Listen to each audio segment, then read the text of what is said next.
Alright, the recording is starting. Streaming should start in about 3 seconds after that starts. And we should be on the air. We're right about midway through this explanation. Midway through this explanation. What the hell is going on? Midways? Sweet. Awesome. You want me to get the link and post it places? Do it. I will do as you say, sir, for you Do are it. our No, leader. you do it. No, you're fucked. Well, that's known. You Okay. are better Well, I off didn't with vote for him. It's alright. We've proven that isn't necessary. Just making sure I have everything Oh. open, including my character sheet. Then bordered on political humor. It's a joke, because at least 3 of us are from a country that technically didn't vote for our head of state. Fair enough. Wait, what does that even mean? What? Heads Here's of Wonderwall state. thing? Oh, I thought you were looking at the Well, picture. you see, the Queen is technically my country's head of state. Oh, true. Yeah. Okay, I am in the Discord. I have booted everything up, so I think we are good. Sweet. Alright. Before we get started, I'm going to yawn and then I'm going to post a thingamajig. So there is a large assortment of changes that happened between last time and this time that were pretty substantial overhaul. But rather than try to have everybody do a big change of their character sheets and stuff for something that is still as yet untested, I kind of figured I'd run through a couple dry runs first because I don't want everybody to have to build a whole bunch of like basically new sheets without knowing if this is even going to work right. But we'll get to it probably for next week because hopefully between now and then I can get like a test fight or two in and see if this idea is going to function the way that I want it to. But it is kind of written up, so if you want to get an idea of where we're headed and what is changing, I will post that into here and we can have a peek at it really quick. So you just I want to see. Put in there. Okay, so I just posted that in there, and the accompanying new progression sheet to go with it is following. Assets. There we go. Big upload. Sam, if you want to toss that JPEG up when it downloads. Okay, I will get that going here in a moment. I'm just gonna get both things opened and then I'll put them up on the screen so that way people can look at them. Because, hey. Do you want me to open up the PDF as well? Yeah, sure, if you can do it. No, that's kind of weird looking. Yeah. Okay. Well, I don't have to do the PDF. I'll just do the other thing. Looks like something wacky happened. I'll replace this. Don't worry about downloading the progression sheet. I'll put up another one. Looks like some weird thing got whited out on it. But let me just see what's going on here. So basically, yeah, the top of little top portion there got kind of wiped. It's cool. Don't worry about it. It's work in progress anyway. But what I was noticing through our games and the other test games and stuff is that Endure just doesn't get used. Or very rarely gets used, and the time that it can get used, aside from a progression thing, it gets used to progress things like hit points, but in terms of overall rolling, it just doesn't get used very much, if ever. And the parts that it can get used on could be pretty easily handled by a stagnant score the same way that dodging is handled. Right now, dodging is handled by doing an athletics check and comparing it to your evasion score. So we can do a similar thing, doing a survival check and comparing it to a stagnant endure score, which is what's being implemented by these new changes. So rather than having 3 extra stats and an endure in each stat, like we did before, I'm dropping all of them for a stagnant value that is affected by your mass and your armor and a few other certs and stuff like that. Kind of the same. It's basically the same as evade in that it's affected by mass and armor and a few certs, and then this is the same thing, only it's endurance. And it will affect combat in a variety of different ways. Aside from getting rid of some extra stats that we have to kind of pay attention to for number clutter, it also counts as essentially damage reduction for incoming damage. So things like heavy armor and stuff, and having a large character will reduce incoming damage by whatever your endure score is. And that's pretty much what it does. So there are a variety of different ways to affect it. There are some certifications that affect it. You can see them there in the update PDF. if you want to look at how your character would be affected by this. One of the big things that comes out of this is because we have damage reduction on every incoming attack now, overall hit point values have been greatly reduced so that we're not churning through such a big hit point table because they're going to be pulling away damage each time you get hit, basically. So the hit point boosts for armor that were on the progression chart are no longer there. If you really want to boost the hit points on your armor, you can still do it by buying advancements for the armor, same way you did before. So that's still available if you want to boost hit points on armor, but it's not on the progression anymore. You just buy the armor as it is. Your character's hit points will progress every time they get landmarks for different things there. So if you check the landmark changes, you'll see that your character's hit points will increase in that fashion. So you'll end up with less hit points overall, but you're also reducing incoming damage from every attack. So your overall damage being taken is less. Other things that got changed in this a little bit,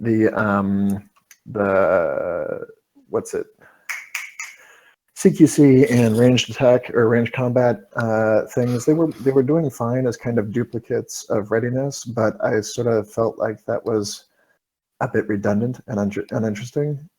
So rather than have that happen, I've actually boosted readiness by 2 points. It now starts at 2 as opposed to starting at 0. So everybody has more readiness than they did before.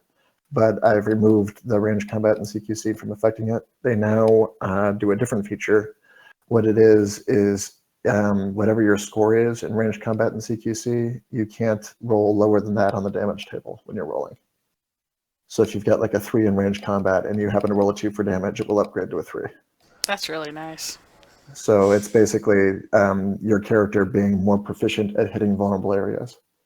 Shiny. Yeah. Okay, so it's in this case, if you're maxed in it with the boon, then it's basically that means 5 points. Yeah, you can't roll lower than a 5.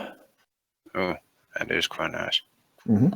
And that will be offset a little bit by enemy endurance scores, which will again take away from stuff. But if you've got a character that's really high on this and has put a lot of advancement into their weapon, they will still be doing damage in excess of the endurance by quite a bit on a 5 and stuff. So the question I have, just really quick, the endure thing where it takes it off the damage, is that off what the roll was, or was that off the end result? So it's off the end result. It's off the end result. It's not downgraded in dice. It's just the damage that's going in. So if you hit them for 20 damage, it'll pop off whatever the endure score is, 5 or whatever, off the top. Close combat changes. Close combat was becoming really reliable as a way to just charge into enemies who are really ill prepared for it. And that's not really something that I want to push too hard, because the answer to well-armed enemies shouldn't be to run directly into the rifles necessarily. I mean, it works okay if you're wearing heavy armor and you can still do it, but I want there to be some kind of punishment for charging headlong into bullets. So threat response, which was something that existed in the previous game edition, has come back in a new form that will allow you to get an opportunity to basically shoot on the way in or swap your weapon out as long as you have any reaction available. So you don't need to have a shooting reaction or a moving reaction. If you just have a reaction, you haven't spent it yet, and somebody moves into your area, you can either take a shot at them or swap your weapon out to a melee weapon. Now, there are ways that you can play around with that, right? If you want to bait and switch people, you can send the first person in and not have them engage.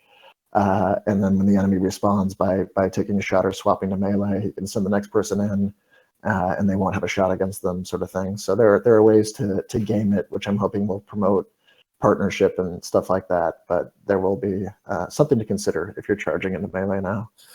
The other thing that was with that is that you can get out of combat a little easier now than it could before. If you scored the last hit in a combat, like the guy attacked you on his turn and you happen to hit him as opposed to him hitting you, which happens from time to time, you can actually back out of that combat because you did the last damage without provoking an attack. I have a question about that.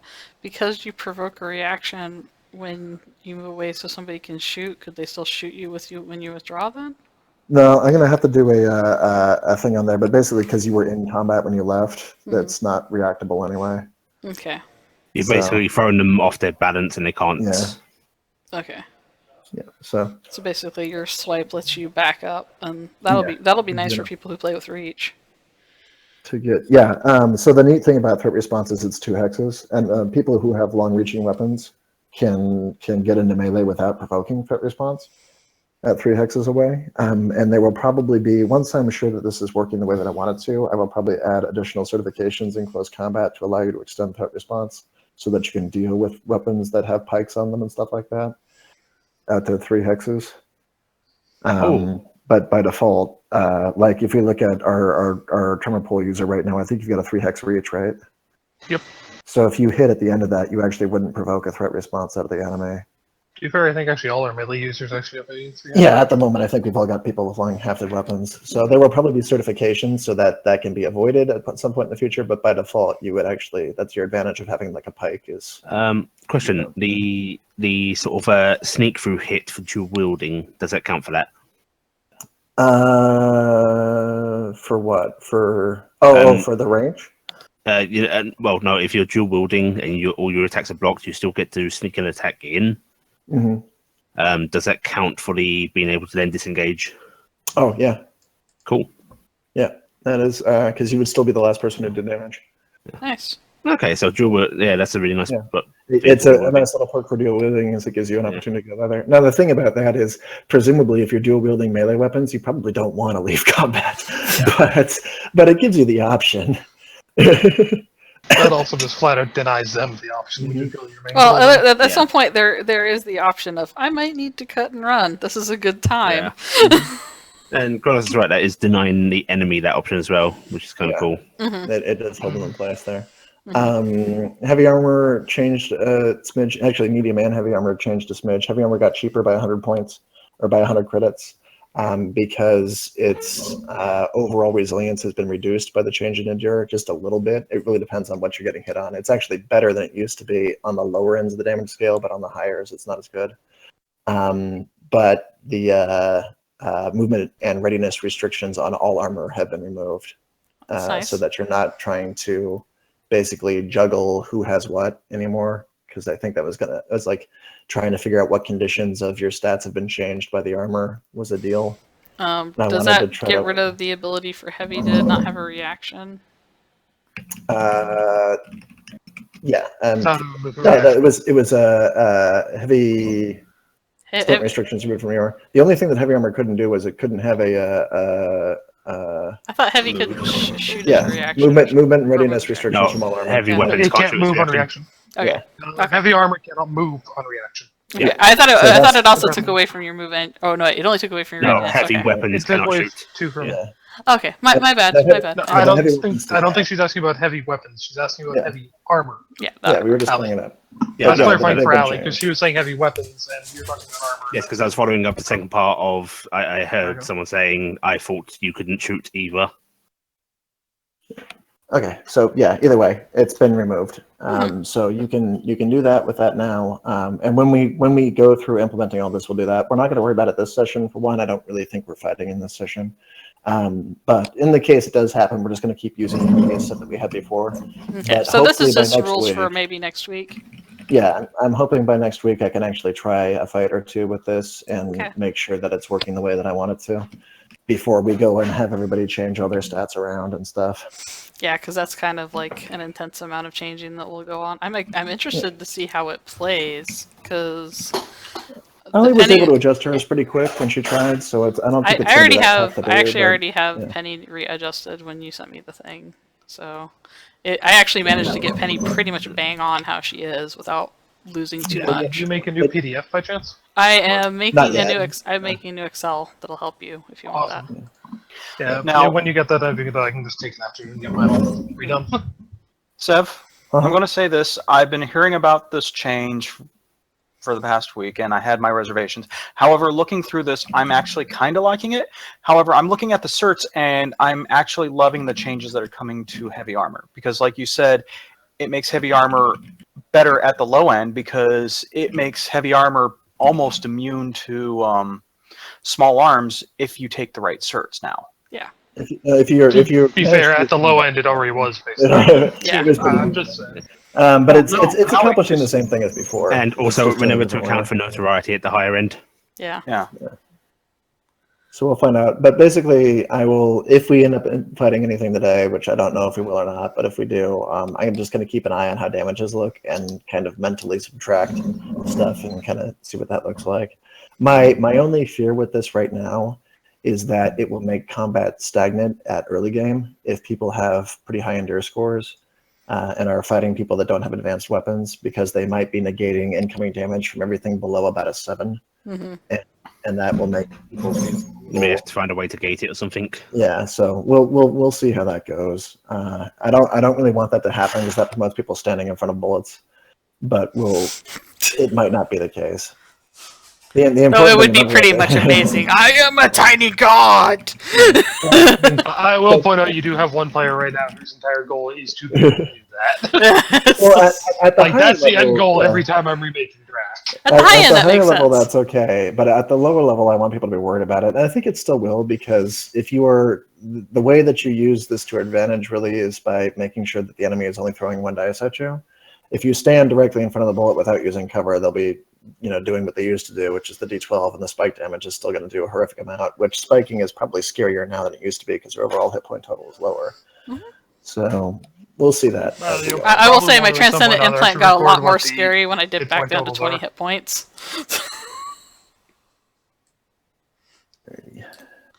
I am a lot more Okay. scared of my implant now that I only have like 20 some hit points in that new system.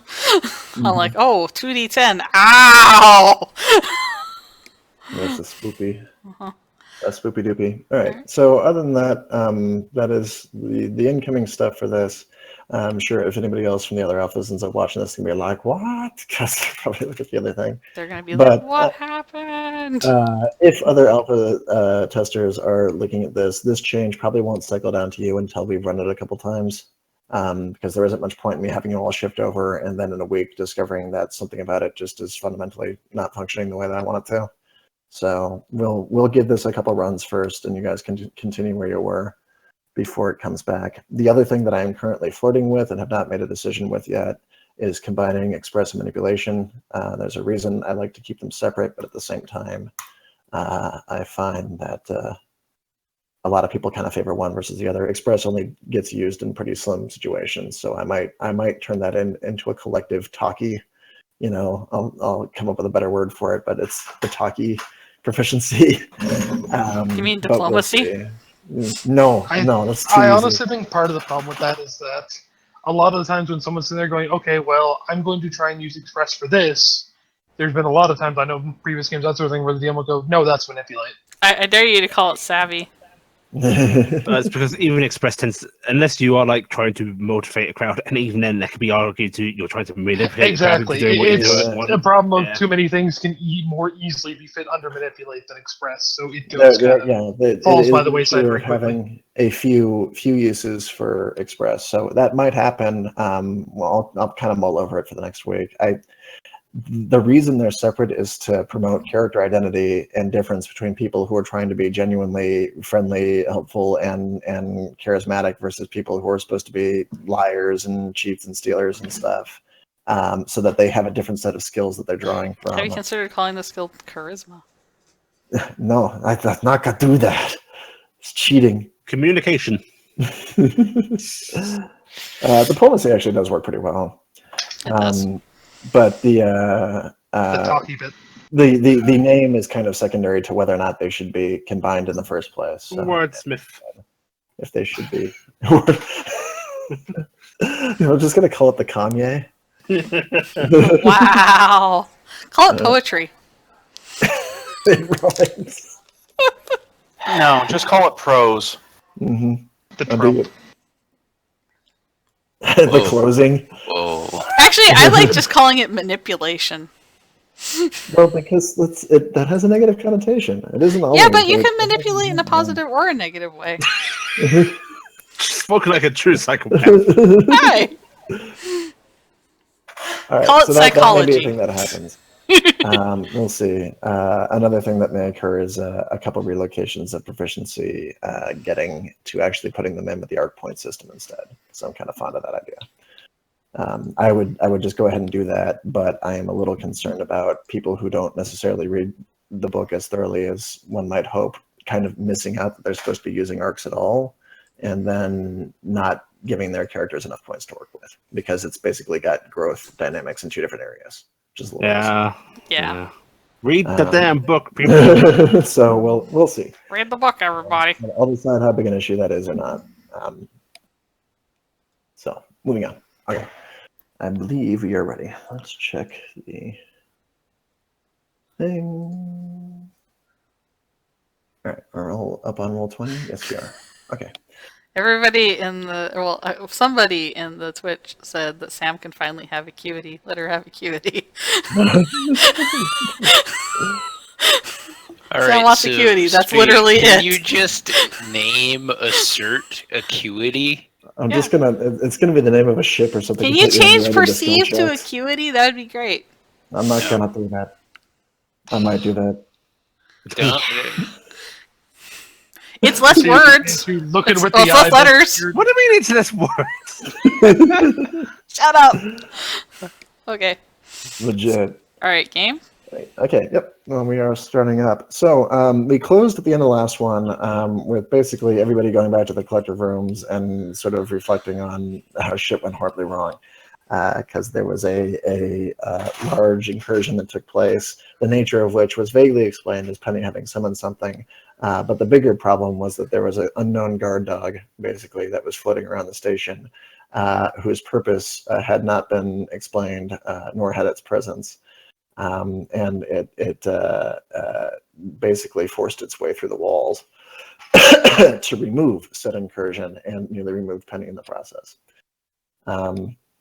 And they explained what had happened there a little bit and were rather apologetic about it, but they said that it was this need-to-know situation. But it left everybody feeling pretty sore, especially the person who had their hit points nearly depleted.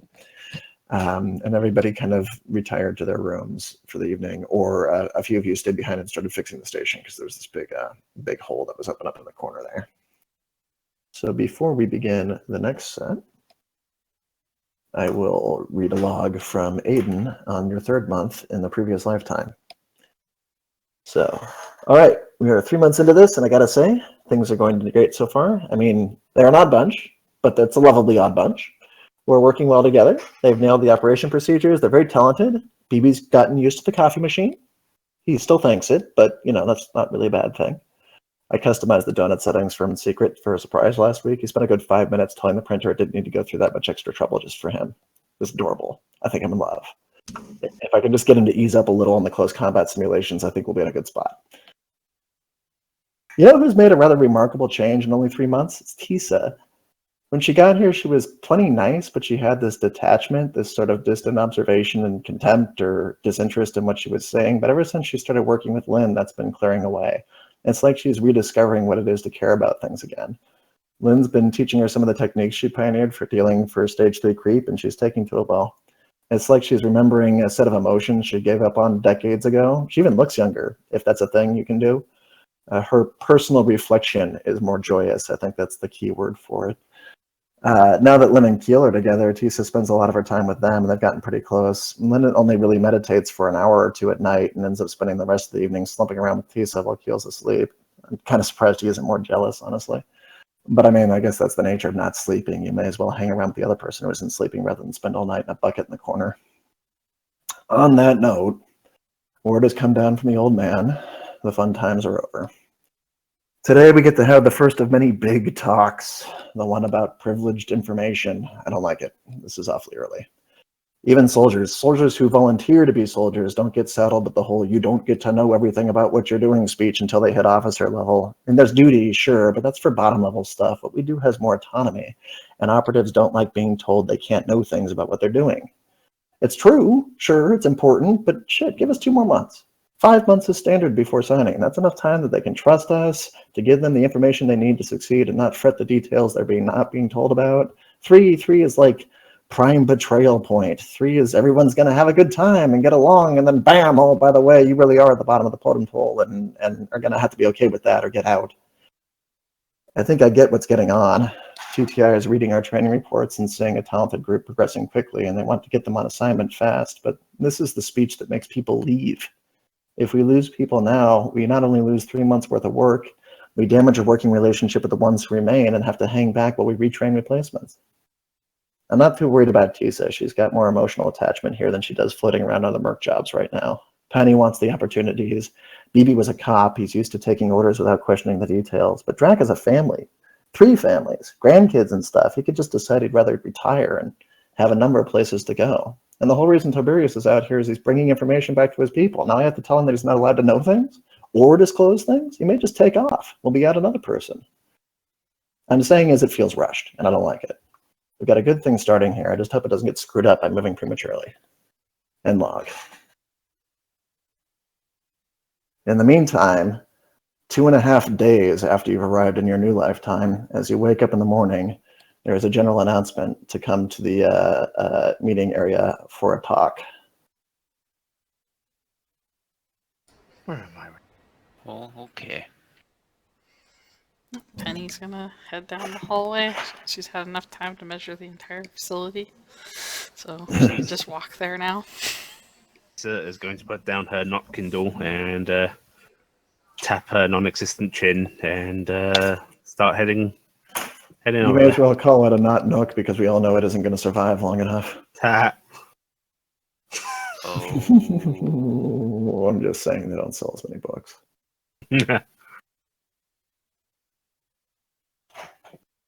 Is there a war going on in the ebook fandom? Oh, man. Also, Right. Tygon has awarded you 2 XP for a good recap there, Zeph. Oh, sweet. Sweet. I will- Quest- Do the rest of us get one? No. Aw, come on, Where is this Tygon. briefing room? it's the one up here where the briefs are. Where is that Alright. in regards to First, the take your rest of the pants previous off, map? then check. The whole map's dark. Yeah, I can't see Oh, shit. is it- Oh, is it dark? Sorry. I'll fix it. Yeah. We're all on light mode. Weird, it's not showing up as a dark layer on mine. Are we on It the should right have map? global illumination on. Yeah, it looks all. I can only see. There we we go. go. Yeah, I can tell you that I could only see. Oh, it's because I had a line of I sight on, so all you could- could see was what was ahead of you. Yeah, okay. I could see the room I was in, and I could see where Tisa So, where's was. the Funnily briefing room? enough, this doesn't register the wall. It's the one up here. Yeah, remember when I said last time Oh, I've that got a longer walk. I was gonna play around with doing the full aligning everything for lighting. I did that, and then I tested it, and then I must have left it turned on. So Oh, yes. by the way, Sam, the wall right here between my room and Tisa's doesn't register as a wall. Where's your room? Yeah, Matisse? we Oh were yeah, I going haven't to done that. talk to you two about Okay. that. Evidently, I figured that we were just gonna tear walls down, you know. friendship. Meeting room. Don't build walls, build bridges. Is this the Maybe. meeting That's- room? This is the yes, meeting room. the- I get this That's big the chair. minimum there. The big chair is intended for the bigger of the people. Yeah. So me and Drac have chairs. I know. Go away, And Moose. I'll just stand behind the chair. I guess this is my spot. Okay. This is pretty comfortable. I don't actually know if these are even chairs. I just decided it was. Those are chairs. The bigger ones are meant for the giant people. Then why are there Fine. Why are there 4 other chairs? This doesn't make sense. Tisa enters with one of those classic, like, early animation bounce cycle walks. Wow. In a steamboat Willie your way into here. Yep. Do, do, do, do, do, do, do. There's light snoring coming from behind one of the screens. Wow. Not even gonna wake Toberius. Light snoring, the weapon of a Jedi Knight. I've learned my lesson from last game. I can't touch anything in case it's not safe. do do do do do do? I'm going to gloop into my fancy seat. Wait, Mhm. which is over there apparently. Mhm. Yeah. Shortly. Just become a chair uh, with a smaller Tisa sitting in it. They will come out through the upper entrance over here. And step out, and upon kind of walking out, will reflexively look off to the side here and say, Pierce, get up.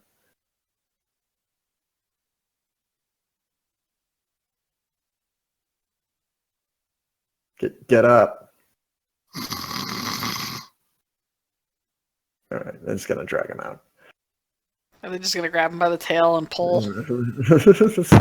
pull him by the foot. There, all over there. They look as though they have caught him back there before. Good morning. Is it morning? It's what counts for it. It seems to be the day cycle. Yeah. This Hopefully seems you'll I'm manage to being get a little bit of sleep. It's 2 Oh, a.m. plenty. at Mount Olympus time, 3 a.m. Luna Pacific, 6:55.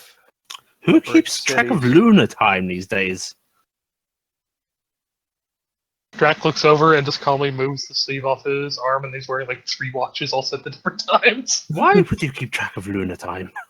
I know He what just- Drax keeping track. That way he can contact his kids at the right time per day. He There's just a looks little- over and nods. It's got a little arrow on one side for like when nap time is over. Hasn't been got all used that in a very marked long out. time. He Have just you scratches considered a his face personal like that. organizer? All right, so they drop in. They're looking tired, a little worn out, like they've probably been conversing with various organizations throughout the evening, and are none too excited about this particular predicament that they're facing right now. They take a moment to sort of gaze around the room really quick, and I think Keel's going to step forward as opposed to Aiden. So Aiden's going to be close to him, but he'll be back a little bit. It looks like Keel is kind of taking the podium, as it were, and waits for everybody to kind of sit down and get their coffee in place. And starts by bringing up statistics from the earlier operation. Says, so I know that we stopped a little prematurely yesterday, but y'all were doing pretty good. The idea of that exercise was to be a little creative and try to use your skills to offset the fact that you all had equivalent equipment, which to your credit you did do. But we also encountered a situation that has forced us to progress our timetable significantly faster than we normally do. And he is very intently staring at the floor in front of her. He doesn't look like he's staring at you or anything like that. In fact, he doesn't really look like he's staring at anybody. It's sort of like he's working off a script because he doesn't necessarily What he's saying. Well, it's not. Doesn't seem like it's really a believe thing. It's more like he's just not relishing the conversation because it's faster than he wanted to get to it. It says normally when we have a training situation like this with people, we spend a lot of time getting to know them. It's a many-month process. We do drills together. We go on short missions together, non-life-threatening missions, to make sure that people are comfortable with what they're doing before we get into the aspects of espionage that are somewhat more clandestine than we'd like to advertise on a regular basis. Your previous group had that luxury for about 3 months before we had to actually get them to contract to what they're doing here. They all eventually agreed to do it, but it is a large choice to make because of certain sacrifices you have to make in the process. Sacrifices like lying to people you know, not trading secrets that you might hear, and understanding that you'll be facing a large variety of life-threatening tasks without knowing everything about them, and that you will probably never find out that information, nor are you particularly allowed to go looking. And he kind of looks back at the screen a little bit and waves at it, and the picture of the bioship floating around outside is kind of popped up. And it's not a live feed. It looks like it's an image from before that was taken as it was on its way around. He says, this particular entity is not one that you're necessarily supposed to be associating with or even know is there. Now that has happened at this point due to situations that happened before. And unfortunately, that leaves us with a whole host of different questions like, why is it there? And what is it protecting against? And who's on board and things like that. I don't have the answers to most of those questions. But most importantly, even if I did, I wouldn't be able to tell you. It's the same promise that I made to my company, the same promise that you guys made 9.5 years ago to the previous company. And unfortunately, because we're in this situation now where we've been attacked and things are vulnerable and the corp is involved, these questions are existing faster than they normally would. TTI has asked me to put forth the contract sooner than we would normally go about it. So he brings up another image, which is basically just a document. And there's a lot of hot links and kind of metadata in it for you to look over at some point in the future. But it looks pretty familiar. It looks like a contract for work. The work period is indefinite, essentially going forward until you eventually decide to quit. And there is a stipulation for quitting. It's not a unto death thing, but it does look pretty in depth. And there are various comments on it regarding understanding that you will be operating under privileged information and are not allowed to share it. And also that information that you receive is pretty much the only information that you're entitled to for any given operation, and you have to work with it, with what you got. And he says, I can understand there is some uncomfort or discomfort with approaching a situation like this, but at the level of corporate warfare that you're currently dealing with and will be dealing with in the future, it is an essential agreement. If you find yourself unable to agree to the terms that you're reading on here, then I'm afraid we don't have a future for you here. You will be allowed to leave. You've been resurrected. There isn't some, fine print blood contract that says we shoot you on the way out the door. But I'm afraid it would be your last day. Sev? Yeah. As he says that, I would like to make a search community perceive on him. Okay. Go ahead. Community perceive and Do you search? mean community acuity? No. No, that doesn't exist, Sam. Don't confuse the streamers. I actually want to see if he is lying about that. Use manipulate then. Community perceive and manipulate.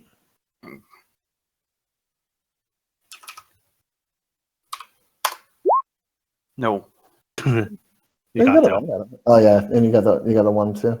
I'll actually take this note just to make a comment in general. The idea of being able to read for truth and stuff has always been this really meta situation in dice rolling games. It's really kind of tough to avoid because you can see your dice roll and know that you've failed, which means you have no reason to trust anything that comes out of my mouth.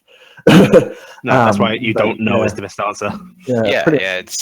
You can't get a read on it. It's the same thing as had you succeeded, it's also not mind reading. So no, it just gives me a feeling that maybe he's telling the truth or maybe he's not. He seems to be pretty genuine about it. In that the conversation has kept the same tone from beginning to end. So unless he's been lying from the moment you met the guy, it hasn't really changed. Tisa's hand goes up. Mm-hmm. I assume it's somewhere in the document, but what's the stipulation on if we found information in the field that the company would rather we didn't know? He nods a little bit, and he actually scrolls over to it and does this little hand motion to zoom in on the screen, and there seems to be stipulations for a lot of stuff, frankly. But it goes up there and it says, essentially, you will be debriefed and told to stay quiet about it. It is inevitable. You will learn all sorts of things depending on what it is you find about other people, about other organizations. That's part and parcel of what we're doing here. But part of this agreement and the sensitivity of your position is understanding that you are not a sufficient enough individual to make those decisions for the Corp. If they are trusting you with information as a part of their machine, to use that in a way that you determine is more important than them is tantamount to treason. But we're not. It's a little tricky to accidentally hang ourselves with this contract. Well, you managed to get by all this time without doing it earlier. Like I said, and we've managed to operate within it. The difficult part about this is really this part, and he goes over to the top, referring to what you're allowed to talk about, what you're doing, and you can see that it's really pretty slim. Even if the thing isn't classified, or even if the operation is public, you're not really allowed to say what you're doing. It even suggests that you start talking about being like a clerk or a security officer to people that you know. So basically, there's a lot of lying to loved ones involved. And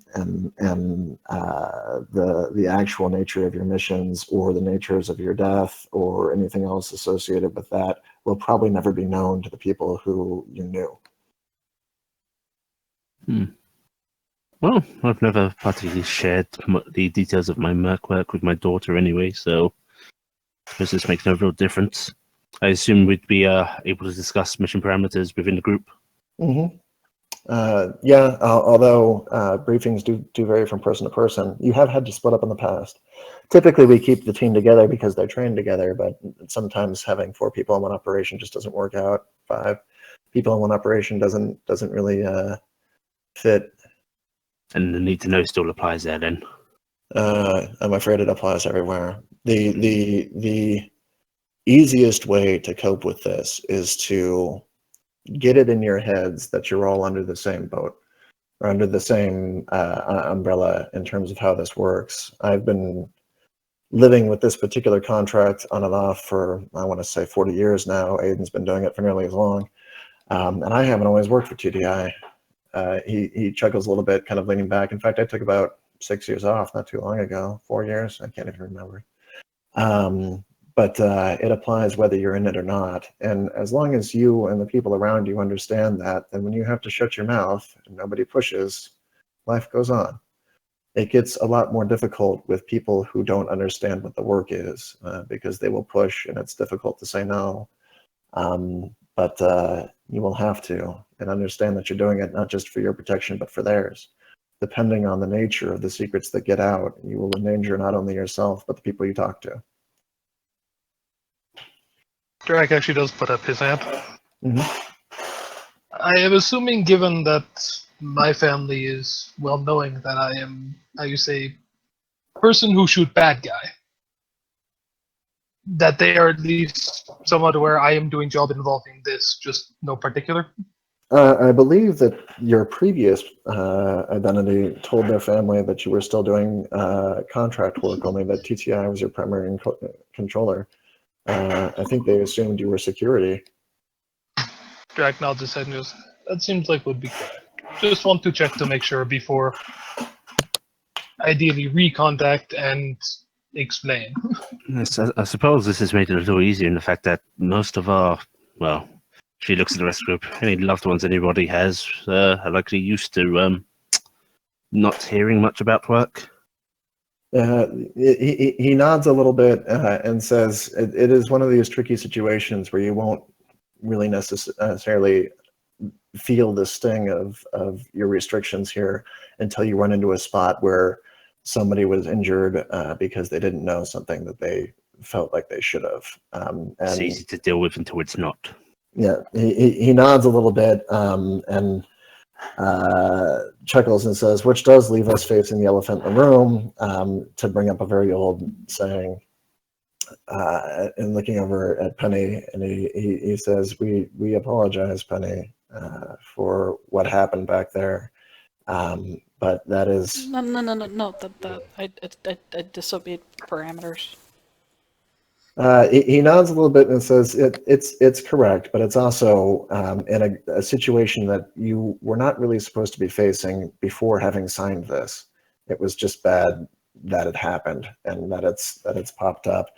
But in case you were curious, that is pretty similar to what may occur at points in the future. We may just have to tell you not to do a thing or to do a thing and not provide anything else, and questions will only bring you into more things that we can't talk about. Sometimes that will help to prevent damage. Sometimes that will actually cause it. It is part of the work risk.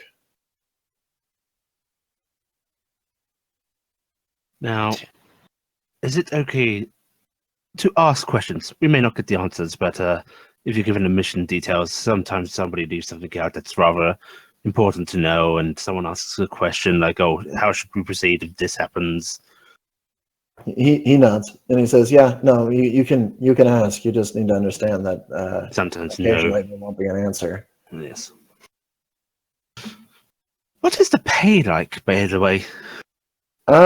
Pretty good. And he kind of smiles a little bit and says, there's a reason I came back. And he scrolls down and there's a respectable figure down there. A lot of it is kind of diverted by the fact that you now have housing and access to high-tech machinery and a few other things that are not in there. But it leaves you with a pretty tidy sum. that you can use. Most of you, just because of the amount of time you spend on call, actually weren't able to spend all the money that you were getting. Oh.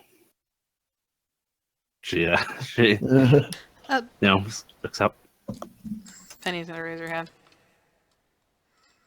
Do I notice? I don't Yes, know. okay. Well, so you're in a little chair right in front. We're gonna say, Okay. yeah. Is it possible for you to give us all kind of a little bit of information about what the lies we were telling, so we can keep it straight? He shakes his head a little bit and sighs and says, "Well, that leads us into bad news number 2."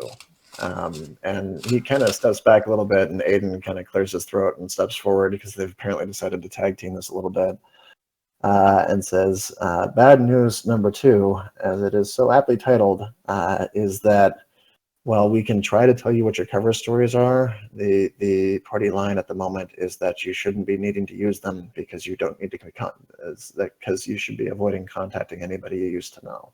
Because we're still dead." That, and because what happened is possibly ongoing.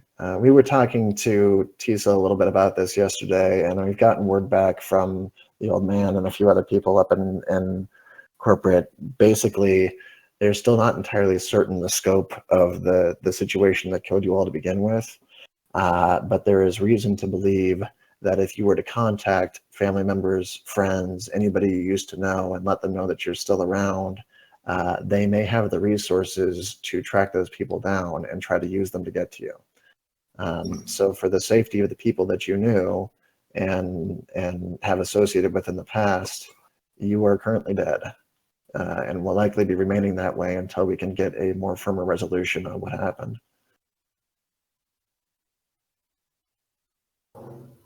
Toberius is sitting up in his chair at this point.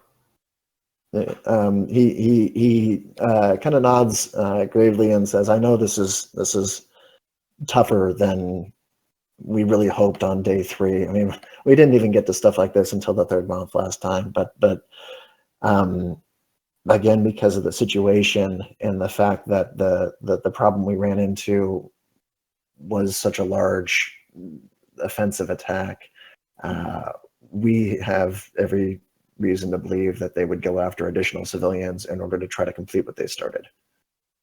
So, and we don't know what their resources are."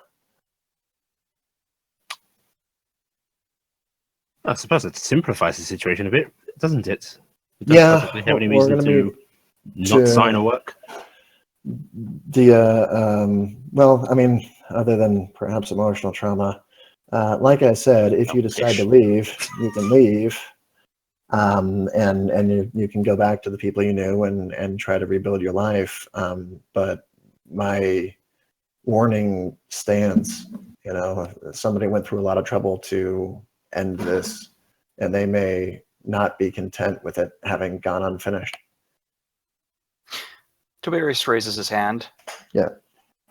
Before I decide, I need a 30-second window for an outside communication. Well, I can't really give you one here, but you're actually possibly going to be leaving in a couple weeks to go on a mission if you guys decide to agree. Oh, wait, you want to check out of time. Let me talk and see what I can arrange for you. Doesn't have to be anything big. It just needs to be a data line. Well, if you can get the message written down for us, that'll probably help. No outgoing message. Oh, well, what do you want? I'm going to be pulling information. All right. Let me see. Let me know what you're looking for, and we'll see if they'll let it through. Like I said, all I need is the open line. Well, I can't just give you an open line. If you lead people back to here, then we're all screwed. So you're going to have to let me know what it is you're looking for, and that's going to have to pass through probably them. And he points out to the picture of the ship. He looks Aiden directly in the eye. I'm not giving anyone access to the equation. Oh, well. I suppose that means you're quitting then. Is this a document, like, what did they give us, like pads or something, or what? How did we It's on the screen. Yeah, it's just a screen right now. Okay. I likely asked for this before. Well, we never ran into this problem before.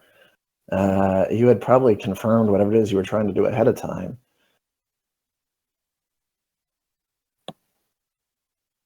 And last time we're not just recovering from attempted murder.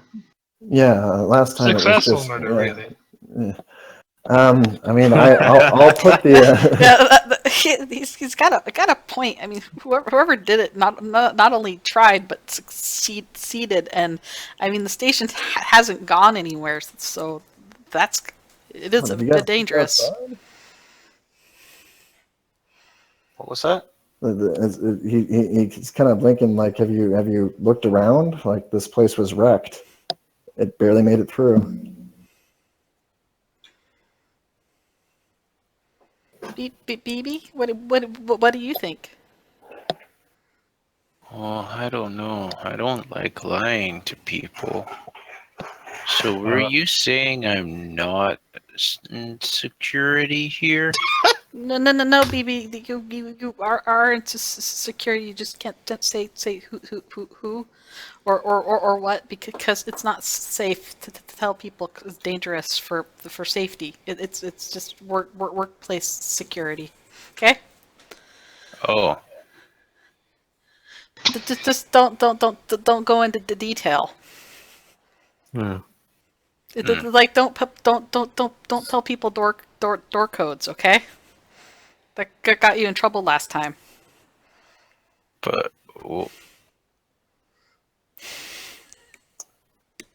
I'll look think into what this we is can very do. exciting, not knowing what's going to happen. So I'd like to sign. All right. Well, I mean, we weren't going to have you do it right away. You can think it over for the day. But if you're ready, you can go ahead. Toberius, I'll see what I can do, and give me an hour, and I'll try to see what we can swing by. You might have to leave the station. Like I said, all I need is the 30-second window. Even You if might I'm get it, but probably not on this premises. We've got a shuttle you can use, but we got to find out if it's going to be all right first. I'd like to sign if they still have me. Yeah, of course. But yeah, okay. So we'll get you all set up. I Here. don't want to go home and get killed by somebody I don't know. be right back. Jack will actually nod and say, I will assign as well. I fight the bad things too much with doing friends and do not have to. Yes, and frankly, the sooner I'm back to working, the better. The whole no sleeping thing and such. This time really does drag on, darlings. Did you? I mean, there's a whole. You want to read the meditation chapter in there? It helps. I've been reading and trying, but Yeah, there was a example last time. yes.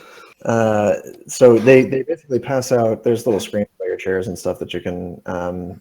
They've like deployed for you to get to, so that you can basically parse through it and find out what it is. I'll actually probably write one up. I don't have one currently, but you can. Mm-hmm. Imagine. Yeah, click it on there and then sign it through. And Keel will go into the office here and kind of find out what is available for checking out to other people. Right. In the meantime, they will say, well, once you're finished, go ahead and if you have any questions, just hang out. Penny, meanwhile, otherwise, has turned herself around in her bitty little chair, is looking over at BB and goes, "So do you have any family?"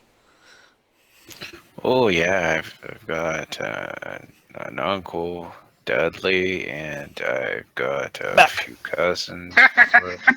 Does he do right? Oh yeah, he's Fucking hell. you know. Just in case no one got the joke. No, I got the fucking joke. it doesn't need to be explained further. I think that's enough. Thanks. Well, just tell them that you work security and it's secret, so it's got to be safe. Okay. It's not Frodo. I haven't talked with him in a while, anyways. Well, you may have. Well, yeah, we don't know, but for to be safe for right now, we're not gonna talk to anybody, because we don't want bad people going after family. I don't. No. That would be bad. He will Do you come want to get the back. donuts after this? Oh, did you want one? And I hold She up the nods. donut. From whence did the donut deploy? And Yeah, on his why do you horns. think I have 4 of them? All the better to grab donuts with. I'm taking a donut. Just wanted there to be this moment where they're not entirely just like Connor's coffee cups. They just kind of show up. Yeah. And just suddenly drain and kill every plant in every scene. Alright, I'm gonna eat donuts with Dee Dee. Oh, her BB. BB Dee Dee. But Dee Dee. GBGB. DD is DB. Dudley Do-Right's nephew. twin cousin. Yeah. Who- See, Penny likes saying BB's name because it doesn't sound like she's stuttering when she says it. Do you have a cousin who's a moose and a cousin who's a squirrel? No. Oh, why Do you would have you family think that? friends who are a moose and a squirrel? I have many cousins who are moose. I don't have any cousins who are squirrels. That wasn't in character, I just tried to make a joke. Fine. All right. So is Toby back? I'm here. Okay. He will, as you guys kind of finish up here, Keel will fly you over to the office. And we basically say, okay, so they've agreed to give you a line out as long as we go to a remote location. And you're not trying to engage in anything long term. You should be aware that your transmission will be monitored. But it's primarily so that nothing goes floating back here. The other things you want to watch out for is whoever it is you're trying to talk to, you're putting them at risk. I'm not talking to anyone. I'm talking to a thing. All right. Well, hopefully that thing is worth it. Head over to the docking bay, and there'll be a shuttle to pick you up pretty soon. I'm heading over that way. And he will move out here too. It doesn't take that long to get there. It actually deploys from the bioship, so it shows up within a few minutes. And it's a normal shuttle, just a little thing that's got a little spot in the back for you to sit in. And they will fly you out for a little bit. So it'll take a couple hours to kind of get out of the rings and stuff and get a little distance on it so that things don't get floating back. So you get to sit and twiddle your thumbs for a little bit. Mm-hmm. Oh, I've just got back home. I'll be right back in just a second. Good luck.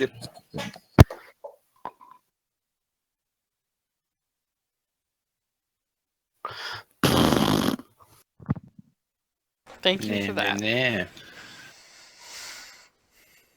Sorry, I'm trying to play the character the way he would play. Which is, he No. is suspicious and has reason. Oh yeah. Oh yeah. You're all outsiders. No, I'm inside. I don't. The movie, there's Ah. space out there. Eh. Them bad guys are real hosers, eh? Let's remember, we've also got to play characters in a way that will actually fit into the campaign narrative. A little bit, yeah. I'm kind of going along the lines of Penny's kind of going, she really wanted to work deep secret TTI, and that meant accepting the fact there were some things she'd have to always not know. And right now in her current line of thinking, she has no reason to believe these guys aren't right. Tisa finds the whole not knowing thing exciting. Mm-hmm. And they're all right. And also Penny's feeling a little, upset about the fact that she disobeyed orders on the first thing and nearly got half the station ripped apart. Because she thought she knew better. And she didn't. To be fair, it wasn't even like it was really a tent in the place. It was part of a hallway with a floor. Yeah, but it was one of those things of, that could have been bad. I'm just saying, like, percentage-wise, it's probably less. It was probably less of the station, but still, It probably wasn't good for the structural stability of what's left of this station, really. Depends. It might not necessarily have affected the structure in the long term. Yeah, true. But still, mean, the place started going through a bunch she of could have possibly explosions. put you guys at risk for all she knows. I mean, she had no idea how that thing would have reacted. I mean, for a long time there, I was getting quiet because I was sitting there thinking, "Oh God, Penny's never controlled the queen before. The queen's gone crazy." It's like, oh crap! I done killed everybody. I do like pointing out that Drax's whole logic is he fights the things that go bump in the night because that's what he's good at, and that way his children don't have to. It is a good thing, and honestly, I wouldn't want if I don't know if there's something, I dare not contact anybody because I wouldn't want to bring this back on them, especially if they're supposed to think we're dead right now for their own safety. I'm sorry I go bump in the night, but I didn't want to turn on the light in case it would, I also figure Right, Drax's someone- family is at least on a level used to him at least once or twice Well, now. he's just kind of an older going bear. missing for a while. He's kind of an older bear, and he's got a lot of family, and his family has family, so he's probably going, they got lives. Grandpa will visit them eventually. All right. I just assumed Welcome that back. everyone believes that we're dead, and that's how it's going to end. I mean, technically we died, so- we're dead. Yeah, Technically, we already And died, so we're actually not going to get that happy reunion with family. John dies at the end. or at the beginning. To be fair, Drax just has the weird stipulation that type of thing has in fact happened previously. Yeah, Drac is kind of like, this has happened. I've had many marriages go wrong. Alright, is this back? Toby, you'll eventually get out into a place where you can hook up to a data stream. So what is it that you're looking for? I'm using my second passive ability to secure the line. Mhm. And then I'm pulling a small fragment of the equation that specifically relates to my character back. What is but what is this thing that you're looking for? Like, is it a streamed data? Like, what is It's it? just a massive mathematic equations. Well, I know that, but what is putting it out there? There's a device somewhere that's projecting this. I have a zip chip. That's what you're checking it on, but somewhere something has created a stream of data like a server and is putting it out there. Is there a mechanical object someplace that has placed this on the internet? There would probably be a cloud server somewhere. Okay, so it was put up by the Grotto someplace and it's like a cloud equation someplace. Okay. Well, it seems to be there. I'm pulling it, and then I'm immediately sending back the order to delete that portion of the cloud Okay. and to close it until further contact. Okay. So you're basically writing yourself out of it? I'm telling it it's not supposed to accept requests from me unless it is a in-person direct request. All right. Wait. You do that. And now I have that swat of data, and it's time to go back. Okay. You have to go We'll back. put it back. Let's go back. See, what I would have have a liked is punchy if he thing. would have went to go check it, and it was already gone. Well, it's just a bunch of information. He's grabbing it from a cloud someplace. So.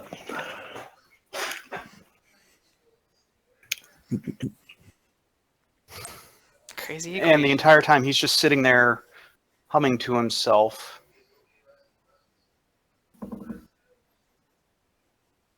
But the master's drum? Hmm? I just heard a. It doesn't go like that. It's No. Yeah, thank you. I've been Brit corrected. Brit-splained. You've been Brit-splained. I've been Brit-splained. come Brit-splained. on. It's the heartbeat of time. Lord. It's not hard to remember. Da-da-da-da, Well, not all of us sleep on a Time Lord's chest, Allie. Oh, unfortunate. They're made of the finest wood. Okay, I once had 10 dead men on the second chest. nice. All right, the rest of you. What do you decide to kind of do after this? They basically give you a little time while they process this information. before they proceed with the next deal. I'm actually making a concerted effort to try to hang out with Drac and BB a bit. I'm still kind of a little starstruck around Tisa, but I'll definitely go have donuts with BB and Drac. If they want to go do that, just kind of hang out. And I'll basically ask about their extended families and listen to any stories that they will feed out if they would participate in such a way. Because Penny is all about finding out interesting things about other people. She's very content to ask occasionally short questions and wait for long answers. Just want If she Drac asks to be- about Drac's family, she's going to be there a while. Yeah, but she feels like you get the feeling she's trying to catch up on probably 10 years worth of friendship that she's supposed to have. Oh, I thought she was just trying to measure his family. Might also be large that. Is it? How large are they? No, you get the feeling she's deeply interested and trying to get to know you guys in a rapid, calculated way, which isn't necessarily the best way to make friends. But she's trying. Speed dating friendship. Yeah. Seems legit. Tisa will stay behind with Keel and Aiden. Keel eventually comes out of the thing over there after Toberius travels through off to the ship. It meets at the middle, and he and Aiden just kind of exchange these size things like, that was a bit of a mess, but at least we're still trying. Ish. They don't really look like they're out of the dark yet. It doesn't really seem like they're particularly relieved. Can I make a proceed to see if I actually pick up on this, Phil? Yeah. Would you express or manipulate for that? It's just search because nobody's actually talking to Okay. you. You're just trying to find out what they're feeling. Community 3D. Oh, search. Oh no, 3D10 plus 3. Also, Drac and BB, if you guys end up asking Penny about her family at all, you can tell she gets really uncomfortable, but seems like she forces herself to say details of her family like she wouldn't normally talk to people, but she's doing it for you anyway, because this has to go both ways. Everything I do. What are said details? Her details are mostly that her mother died when she was very young. After the incident that happened to her when she was a child, she became very estranged from her father and her cousins and aunts and uncles because she was a little too creepy. And basically, she had like a group of 3 friends in her school years that were her buddies, and she has not talked to her father in 5 years, and then she amends that to maybe 15. Depending. I want to believe that the incident consists of there was like a insect infestation at one point in the family house, and they're the size of like the baby, and just stuff like fight to the death. Okay. So you're able to pick up that they basically don't look like they've finished. I mean, maybe they finished their first speech, but like they don't seem particularly enthused about the whole thing. More awkwardness to come, boys. Huh? Oh, I'm wearing it that on my shoulder, I guess. And says, reflexively brushing his shoulder. And he looks sort of at Keel, and Keel kind of sighs a little bit and does this sort of shrugging motion and goes, honestly, it's not that difficult to agree to a contract like this. You see them all the time. The problem is that you don't necessarily know the magnitude of what you're agreeing to until you face it. And then it tends to be a little late. Yeah, typically, after about 3 to 5 months of training and small missions, you can have a better idea of what that might require. But this early in the game, it's just words. Well, I think you have a little luck in that some of the group seems to be trying to live up to our predecessors. Well, I mean, I think they would be laughing, mostly because, you're all still the same people, and none of them particularly felt like they were worth being lived up to, which they were wrong. It is rather funny. You don't know the half of it. Anyway, I hope to find out someday. we'll go. So yeah, we'll get you some stuff here going forward after we get everybody fed. As soon as Toberius gets back, we'll move on to the next step. Always waiting on the feeding and the sleeping. I, When will we be have you tried? I mean, you can. eating? Yeah, I you used to like it. Really? I used to like it. Well, I guess it kind of depends on what it is you're eating. Don't try food. It's just sort of the swallowing. It's a familiar motion. Like, use a ball or something. Oh, that'd be insane. he chuckles and he goes, "I didn't really explain that quite as well as she did." But it's trying to bring back familiar things. I think I read that chapter. Yeah, basically, it's more of the exaggerated motion thing. So if you're trying to use an object that at least resembles some form of bolus without being a mess, your mind will recall those sensations, like the satisfaction of eating something. Did she take joy trying to turn other intelliformic people into cartoons? I feel, for the sake of preserving her memory, that I shouldn't answer that. But behind him, Aiden's like nodding vigorously, like, like that's a thing that was probably happened various times. Maybe I'll go try that. When do you think we'll be trusted to be responsible with a connection to Solnet?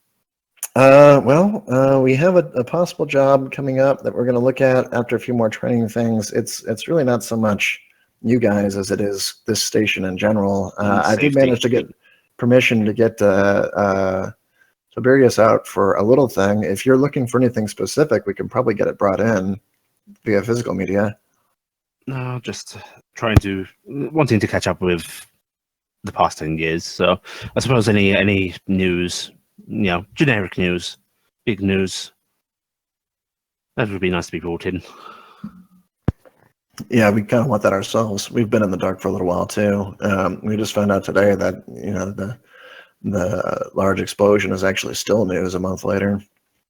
I guess it's only been a couple weeks. You lose track out here, but yeah, it's a pretty substantial body But what about sports teams? Well, no. We're so far away from the overall feeds out here that we usually just kind of stick to our own. Oh, we can do that. Aiden kind of runs back over here and disappears behind the monitor. And a second later, he comes back out holding something that looks pretty much molten and slashed and kind of broken, like bent. Like it was a piece of refuse that hadn't been noticed in the previous repairs. And he's got like the saddest puppy eyes. Like the most tragic thing has occurred. Was that important, dear? Yes, this was our high scores. High scores.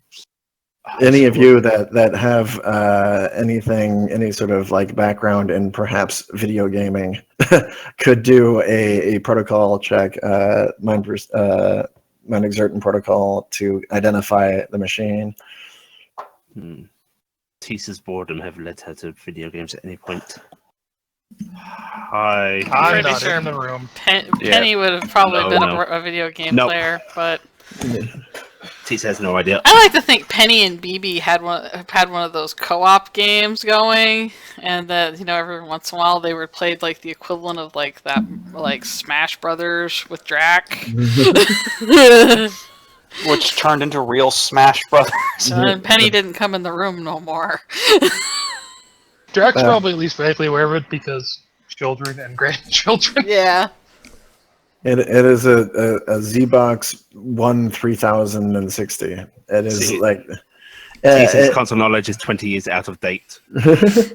But basically, it's not so much that it's a console, is that it's a simulation machine. So its job is to hold a whole bunch of different things in security, and it can parse a whole lot of different games and stuff like that. But it looks like it has seen a lot of use, and there's associated controllers and associated virtual reality situations and stuff like that, and and he's looking at it and kind of holding it up, hopefully to Keel, who's kind of wincing, like I don't know if I can save this. But he kind of reaches out to it like, oh, that's almost as tragic as we had 20 years of data on that. Yeah, Tisa's looking at them with that sort of, oh, I'm so sorry for your loss. He goes, oh, there must be a way to bring that back. There were record-breaking scores on there. We were going to turn them in. You managed to bring me back. I'm sure you can figure it out. Well, maybe, but this is like, your coding is better. I take this as a compliment. And I'll leave you boys to I think figuring they're out gonna how leave. to fix that. He goes, oh, this is awful. Leave them to it. They You'll just leave the kinda two walk little over to the console corner. peasants to cry to themselves for a little bit. Leave the That's nerd it. to be unhappy. Because she's a grandmother, even a future one, she's there like you boys are too old for this video game nonsense. Well, at least they're getting to be too old for this. Wait till they actually recover the data and you find out you have the top score in Underwatch. Oh, she'll be shattered. So much time. So they kind of mull on that. Toberius will eventually come back in here.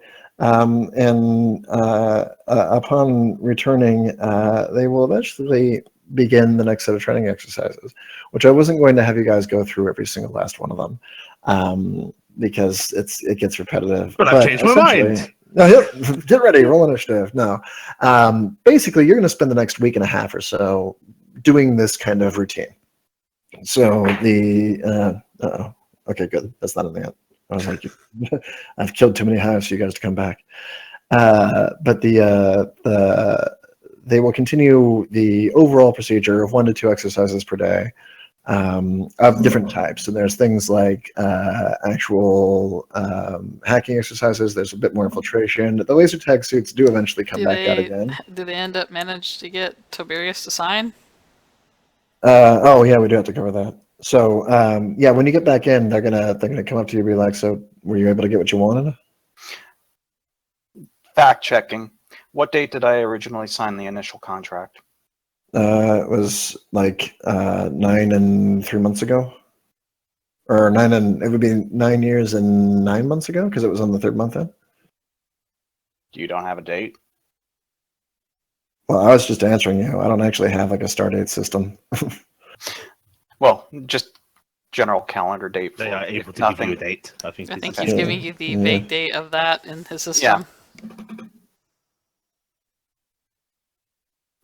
All right. Well, I'll sign. All right, so they present it basically, and then we'll proceed. So yeah, so they go on with the next set of stuff. Yeah, the next training exercises. And like I said, there's like hacking, there's sort of like hide and seek, there's a bunch of different things. They're all pretty gamey. And you sort of get the idea, especially after they emerge triumphantly, like, ah ha ha, it lives, it's working, with a new machine that they've apparently salvaged most of their data from, and set up various link boxes over here and over here that they seem to be fairly fond of essentially being nerds. And making a game of most of the exercises. A lot of them are pretty complex, but they do sort of hinge on the usual array of things that you'd have to deal with. It's getting around without being seen, it's getting to information without being detected, and it's retrieving things without going too far or taking needless risks. And it seems to proceed pretty well. The only thing that really happens of note over the next about week or so is that eventually there will be a sort of a hem at Penny's door that comes through. I mean, like, huh, Penny, you there? Gonna open the door. It's kind of time for your debriefing. Gonna close the door.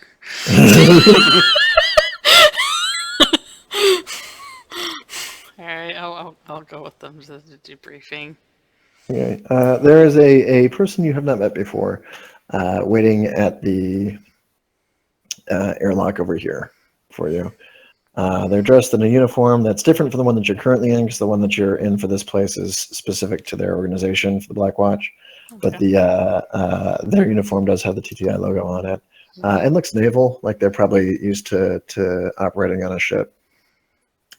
In general, and it says Penny, it's Whistle, right? Yeah, that's my name. Can we use your offices? They kind of nod a little bit, and they say okay, and they lead you up to office over here. The office you end up with looks pretty abandoned. It'll actually be the one in the upper right-hand corner here, and you know that it used to belong to Lynn, but it has since been unlabeled, basically, Mm-hmm. and is open. And the person you're talking to is, we'll make it a badger, sits back behind the table and says, go ahead and pull it, but here you go. How would you like to here? And he turns the chair around so that the back of the chair is at around table height, so you can sit on the back of the chair and see over the table. Okay. I'll do that. And he does that. And says, Penny, I'm just going to ask you a few questions about your incident. It's been explained to me by your superiors a few times over, so I know the overall situation that occurred. You don't need to be worried about anything. We just need to make sure that we've gotten all the information we need to. I read your report, and he sort of holds it up like he's looking over. It's very thorough, thank you. Has this happened before? You seem to know the routine. I never had to fill one out before, but I'm always very diligent about my paperwork, and I want to be prepared. So I immediately consulted my forms for what to do. He nods and says it's very good. We like that you're so thorough. It's going to make things a lot easier for us going forward. What you have done here does present a bit of a risk to yourself and to the station. However, we are of the opinion that that risk can be mitigated so long as you agree to not use your abilities anymore on this location. Well, was curious if I should get She looks like she's having trouble finding the word, but and the player's having trouble remembering it. It's the word for the thing that mutes transcendent implants so they don't spike as high or don't. The vents. I wasn't sure if I should approach about getting vents because I've never had that high that powerful of a creature before, and I was very concerned. Well, he nods and says it's a prudent. Oh no, I'm gonna sneeze. Bless you. Oh, no. I did. Okay, I exploded. So it's a prudent question, and I have actually brought a few with me. And he brings a dosage out, and it's this inhaler thing. It looks like it's been compressed to a small enough size for you to. Oh, don't you do it again. Okay, go away, sneeze. No, go away. No sneeze. No sneeze. He brings this tiny inhaler out, and it looks like he's like not even sure how to hold it without. Depresses it. Well, hang on. Here's another, and then he accidentally squeezes it as he's trying to hand that over because it's itty bitty, and gives it over to you and says, "So there's a set of instructions for how to use that properly." In order to help you with situations like this again. Now, I can tell you from experiences we've had in the past with manifestations of your level that what you experienced is not necessarily something you should be overly concerned about in the field. As you were briefed when it first became apparent when you became a magus that you seem to be able to reach into higher keels than is typically available for an implant of your type, you ought to be able to do that with relative safely, provided you don't do it repeatedly. However, on this station, there is a larger concern for the overall security of the environment. And he puts actually a static, just piece of paper picture, like a postcard out, that shows a sort of sidelong view of the bioship. And he says, this official designation is Damius. Damius is a particularly specialized vessel that takes a specific note of transcendent incursion. It just happens to be the one that is currently assigned to this area for your own protection. As you were apparently briefed, your implant changed. when it was involved in your resurrection. Now, you weren't necessarily supposed to be informed of that just yet, but we've weighed our options and decided that that's not necessarily a problem for you to know, as long as you are aware that using it around here will probably provoke a reaction from this vessel. Think of it as an instinct, like a knee twitch. It has no further option but to react. Has no idea for friend from foe, and that's Right. That's understandable. We occasionally, our bioships specialize in certain objects because it just manifests as part of their personality, and Damius has proven to be very adept at tracking and removing incursion. So it's a trait in it we like to promote, and it will likely continue to do so. So do keep tabs. The one that you summoned was fairly easily dispatched with minor damage to the area, but significant damage to yourself. I am concerned if you manifest more than one. The overall size of the creature that you bring through is largely unimportant to the ship. The number is a larger issue. Had you brought out multiple smaller entities, we may be looking at a bigger situation. I should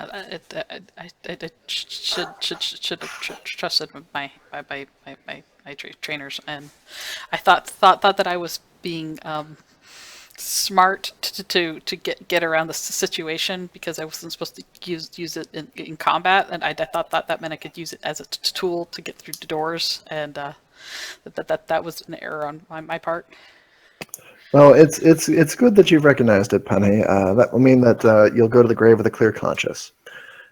And he pauses for a moment as he waits for your eyes to go a little wider, and then he chuckles and says, "I'm kidding, you'll be fine." and he says, "Don't worry, we're not as bad as we seem." No, we are. She quietly no, we're puts not. the gun back in her pocket. As he hides through. The littlest gun ever. And he stacks his papers up and seems to be, fairly content with the situation. And says, "Remember, Penny, it's very, very nice for TTI to have active bad guy like you around that we can keep an eye on. So now that we've established this sort of working relationship with each other here, and we have me and other specialists nearby on the ship, I want to make sure that we can keep this dialogue open. So since you can't use your implant here, if you end up using it out in the field, please make sure that you keep good notes. It looks like you're good at it." I do like to keep track because it gives us an idea of how it might be working. Great. Well, we'll look forward to your report. So thank you. Oh, final thing.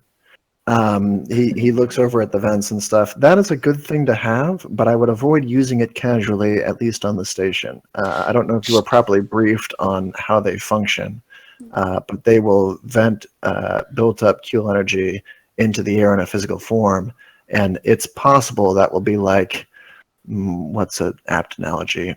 Chumming the water?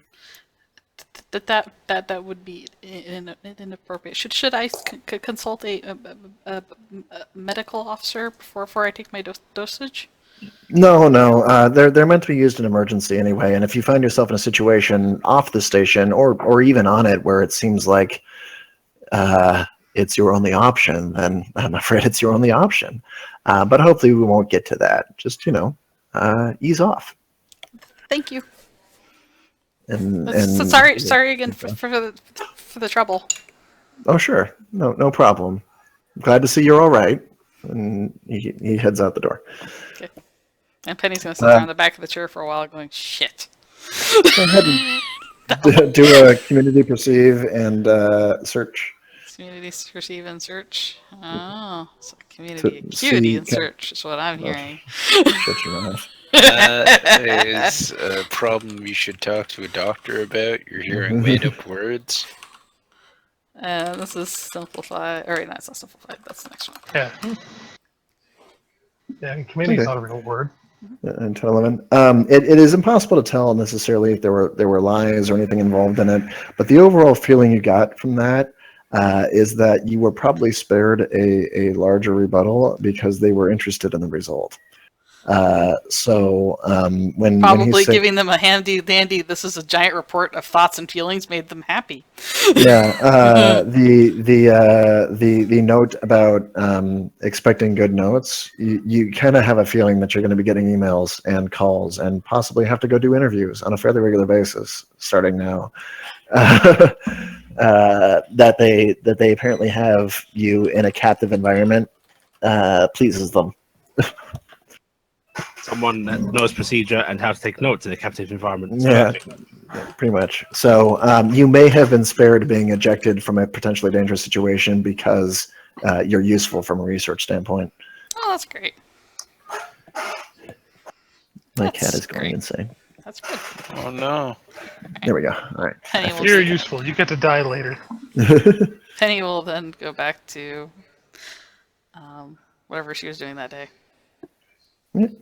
Life back to reality. What is it, 9/12? Is that all right?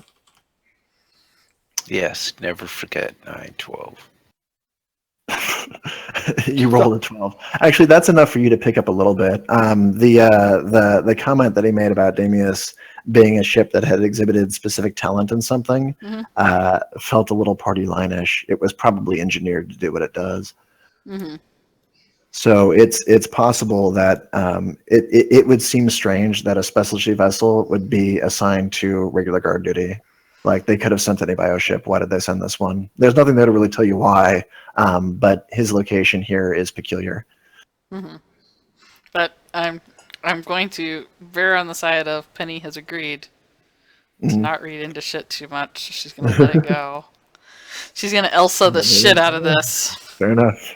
But Jim, what is your opinion on please. the cold? And also, as far as I know, I can't really talk to anybody about what I just got debriefed on anyway, so I'm just gonna suck it up.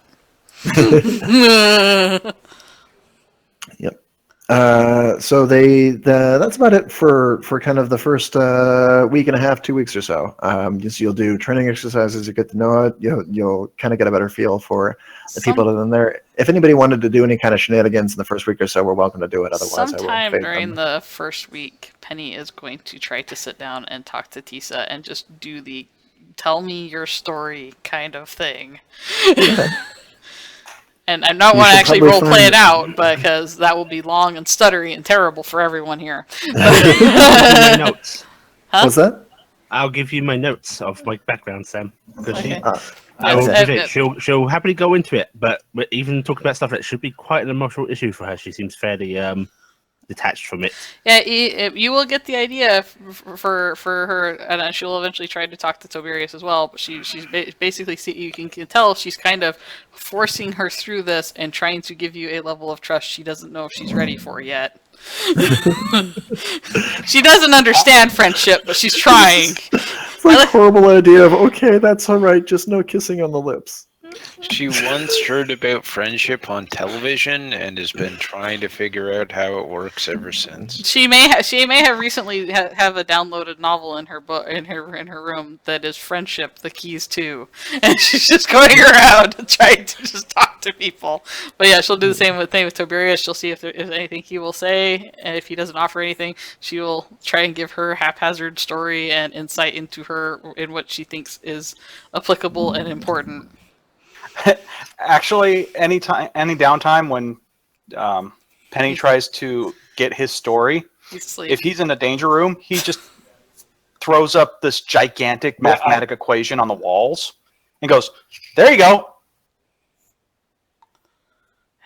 So are you gonna like go looking through that or what? Because you had just picked it up, you hadn't like examined it yet. I assume you're doing that at some point in the next week. Yeah, or so. he actually went digging very quickly through it to find a specific date, and that was when he signed the contract to try and rectify and identify proper times. That way, he could verify everything. Yeah, go ahead and do a. It's probably a logic roll, honestly. So do mine exert and logic. Exert. There's one I don't have.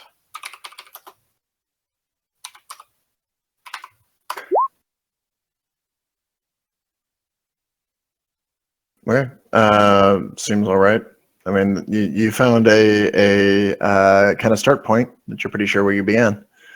Yeah, he's just looking for what he was looking for was when the data became very thin. So with that roll, all you've got right now is kind of where he started recording, and the rest of it's kind of mush at the moment.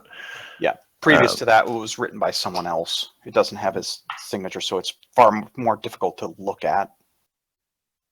Well, it's mostly the post data. There's something obscure with it, but it's tough to figure out on that roll. So you might have to check it at a later date.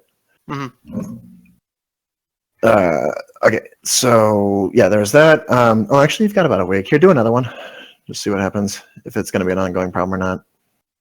By the way, Sam. There you go. Yeah. 10. As I said, at the point when she was talking to Drachert earlier, when she started talking about how she hadn't talked to her father in a while and hadn't really talked to family, that sort of thing, she would have gotten very sad noises at Dragon and going, "Oh, my sweet summer child," and kind of patting her head and that. About what? About her not contacting her family or anything like that.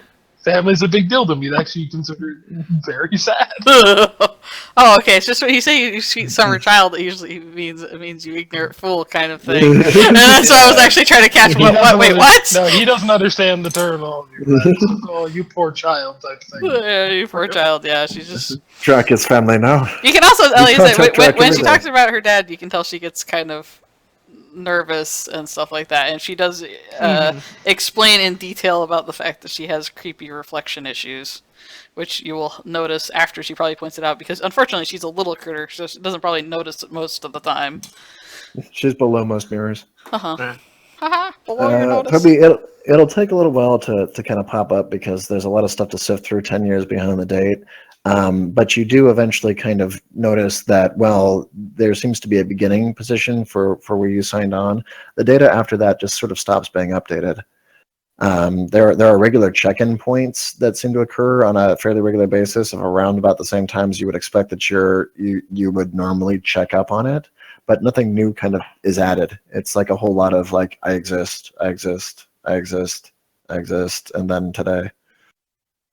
Well,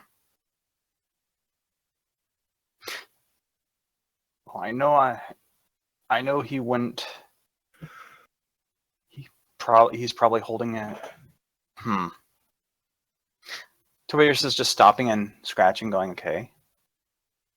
Either someone got into this and edited it, or I was actually withholding it from certain bits of information. In fairness, you did just sign a contract saying you'd withhold certain bits of information, but there doesn't seem to be much of anything on here. I would have at least put a positive or negative sum to the survival quote. There doesn't really seem to be like anything specific. It's just kind of. Oh no! Updates. He was just going.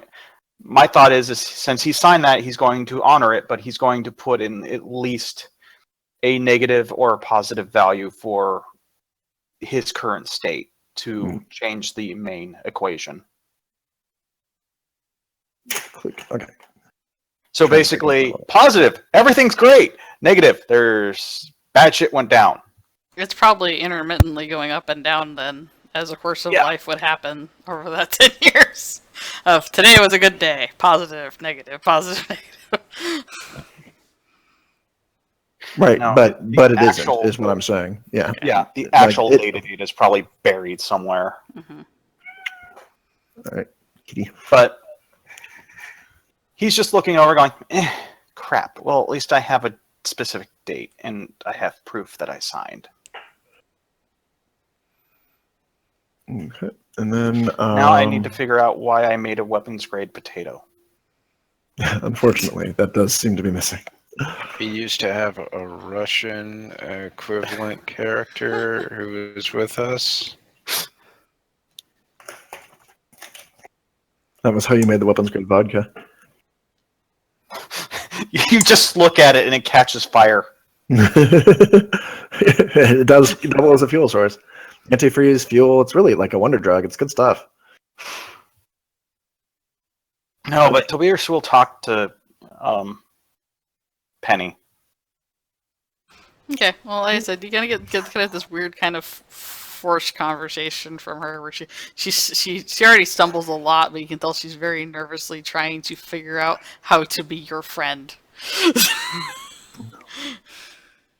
Oh, Is- he'll happily discuss things and point out that he loves his family and all that. And he actually enjoys the fact that he is what he is, despite the fact everyone looks down on him for it. After all, I am the end result of about 15 generations of eugenics. Well, like I said, she's just going to listen more than she talks, but if you ask any questions, she will try to answer them, even to a degree that she might not normally be comfortable with. Oh, She's like trying to give you insight. You two can bond over the fact that you're used to getting looked down upon. Her in a more literal sense. Generic joke. Can't be bothered. It's just getting too far forced now. What does BB do? Anything specific? He does a lot of just general physical training. He actually will run around the station as much as allowed for a couple of hours at the start of each day, in the middle of the day, at the end of the day, and will eat large amounts of donuts and drink large amounts of coffee, probably at the same time as he's doing the training. You will likely find that there is, in fact, a track simulation for you to kind of run around in. Oh, no, wait, they didn't have it in The Sims. We established that earlier. So maybe at one point, Aiden will rebuild it for you. And also, do you really think BB would discover that? Well, I figured somebody would point it out to him at some Someone point. probably tell him eventually. Yeah. Like, hey, After Aiden an incident where will he nearly rebuild it. runs Penny over in the hallway. Uh, Stampede! he will rebuild the track simulation in there so that you have it. It's just a line on the floor going in a circle. Yeah. There's not like special shelf height pathways for micros or something, just so they can avoid getting run over. There usually are, actually, and this station's got them. A few of them broke, though, so that Penny can kind of get from place to place without being trampled. So you've got a catwalk, basically, on the Nice. top that you can use for a lot of the stuff that you were Just doing. gonna make micro water balloons, go running by, throw them at people, run away. You will find with various simulations that you created in the danger room that there are also variants of them that Aiden will just make to be a goofball. So the track has like a Mario Kart mode that has jumps and shit in it. It's password protected, so maybe he doesn't accidentally activate it and proceed to like go over this track that has boost pads. Send him flying into. I don't know. That'd be pretty great. No, stuff that's like when he that. brings it back online. That password protection's gone. The real problem is she keeps hitting herself with a blue shell. But basically, you get an idea for the overall culture of the place. It takes a little while, but things ease up a smidge, and they become a bit more casual. And the game-like simulations are successful in honing new skills and stuff, but are definitely have this degree of we create our own fun here. And it's not tough to figure out why after a while. It's because there's very little contact with the outside. You hear pretty much nothing from the ship. It's just this specter that floats around like a small object off in the distance. You don't have any real communication with the people who are on it, if anybody's on it, or if it's just alone out there. Tisa does seem like she's getting a little testy as time goes by. But eventually, there is a sort of woo at the end of the training period, and they will bring you in and be like, "All right, we've got something. Come on, everybody, get in here." Oh, finally! Huzzah! Drac will probably spend most of the time that they're out just weight training, reading. As Tisa rushes there is no attempt to like hold a coherent form. Just whatever is fastest locomotion for her. Oh, that's right. I forgot to cover that. You are able to read through the book and stuff, and they actually managed to dig up another one, which is just sort of a different guide or very specific stuff. It's interesting material. It's useful. But you hold about as much attention to it as you would for anything, I guess, that you decide to read. Mm-hmm. I mean, presumably she was a scientist at one point, so maybe she can make practice of it. But the folks themselves either don't really know how to help you with it or are unwilling to. Yeah, this is the thing. I figured she's reading it. However, she doesn't have an example this time around. It's tougher. They don't really have any video evidence that they seem to be able to provide. And Keel will occasionally give you pointers, but his general shrug was that it wasn't really his field. It was something that Lynn did. Mm-hmm. He does seem to be a bit more savvy about it than Aiden is. Aiden's just kind of like, what magic, lol. And Keel seems to kind of get it more, but he hasn't really put on as to why. But the other thing that happens is that on a not exactly regular basis, but probably twice over the course of the past 2 weeks, you will see the figures again. Mm-hmm. That emerge from your flesh, and they're usually just sort of doing random stuff around your quarters. You'll turn around and one will be futzing with something on a table, and upon being seen will disappear. Or if you are kind of dozing off or trying to meditate and something like that, when you kind of come to, they might be lying next to you. It's strangely casual behavior. But it goes away as soon as you take notice of it. Tisa is irritated that the not her stuff seems to be better at being casual and relaxed than she is. It is a difficult thing to really put down in terms of like you can sort of decide how she feels about their overall stuff because she can't really observe them for long enough to tell how they're acting. It's because they seem to of it and then it's gone. Yeah, but they don't really seem to be disappearing. They're just sort of there like little shadows from previous times. It's tough to tell if it's getting worse. It's happening with about the same regularity that it had been from the beginning since you've only been alive for not 3 enough weeks or so. time to tell. Yeah. But yeah, so they'll call everybody up and they'll be like, hey, I should open this file that has this thing in it so that I can see what happens next. Rock cool, everybody, guys. I know, it's like it's a scripted event. Watch out, guys! Scripted event! Hey! We're all going to explode! I won second place at a beauty contest. Oh, wait. Oh, nice. Natural enlargement with herbs. Wait a minute. No, this isn't it. All right. Is that a recipe? For disaster! It's a recipe for viruses in your email. So they got this job, and he's kind of shaking it, going, "I got one. Oh, we've been looking all over for this. It's really difficult to find kind of training missions when you're getting all of your information secondhand from the ship outside. But we've got one."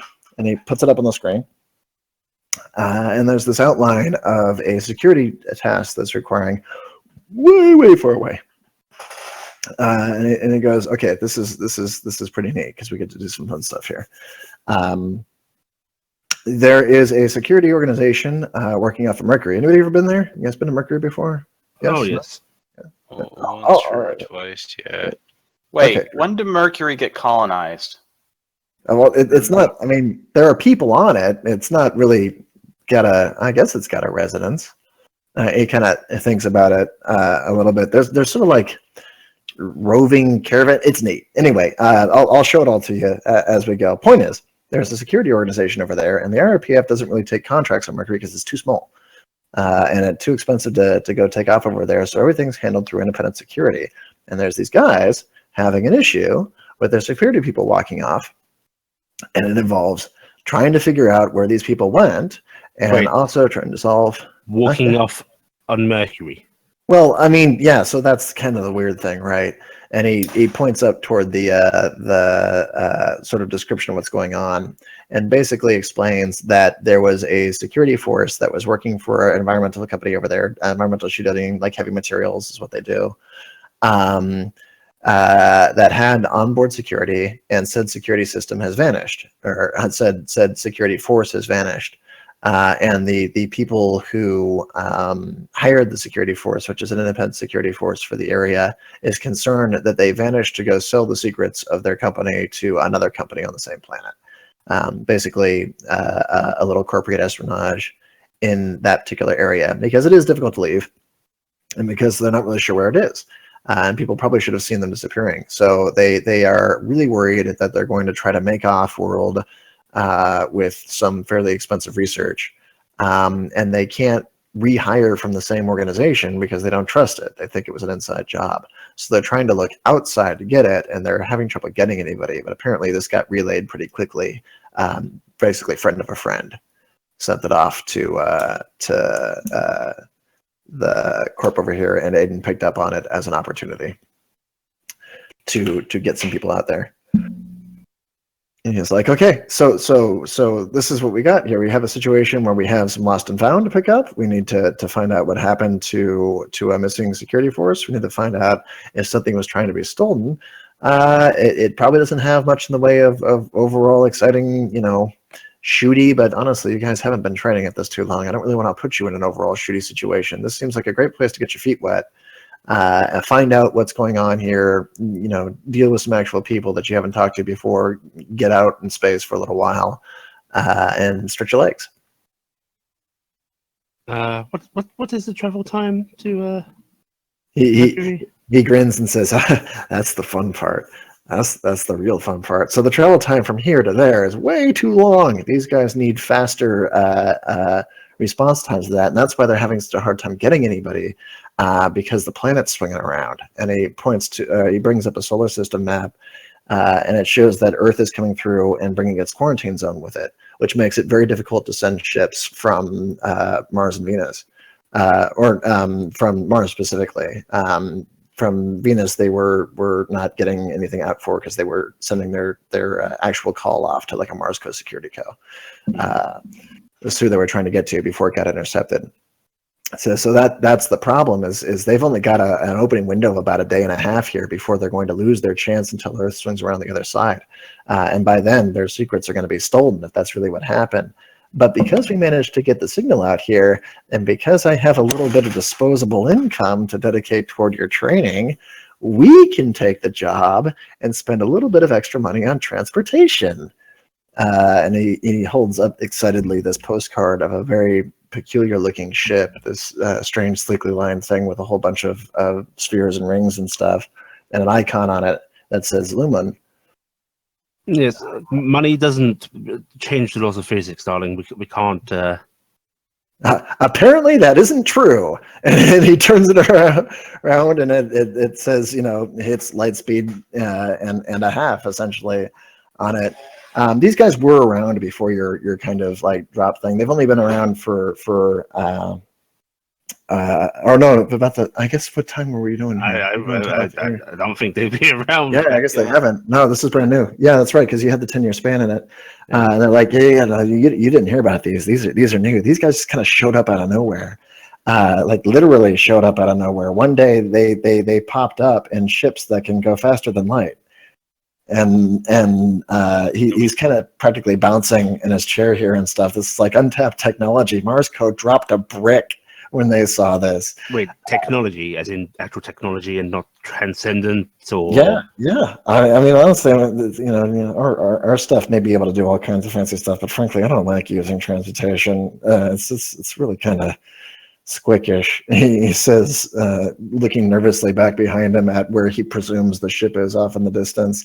But yeah, no, they've got some kind of slipstream or something that lets them break the light barrier.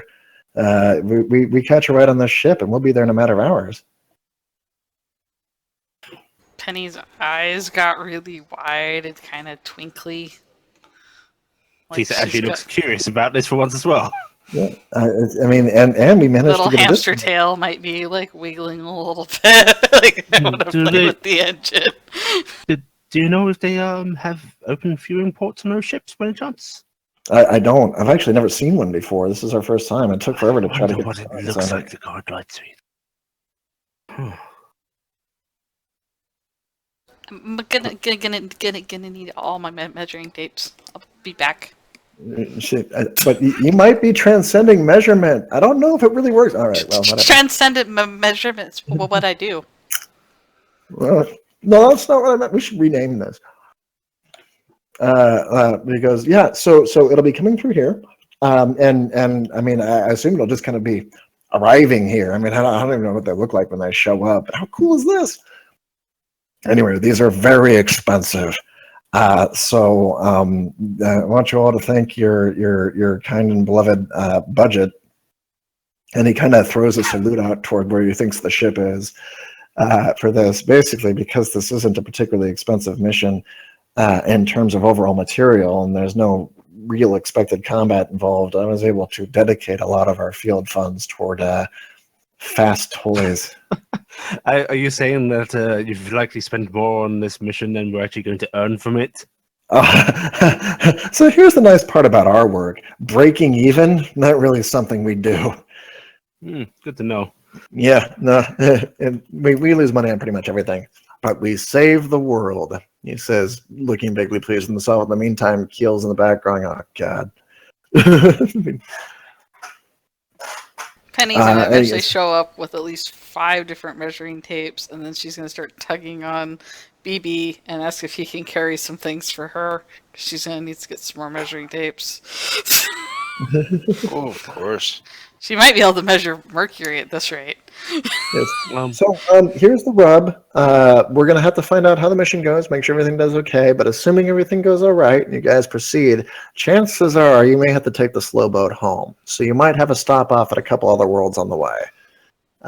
But we'll see what we can do about that. At least you'll get there quick.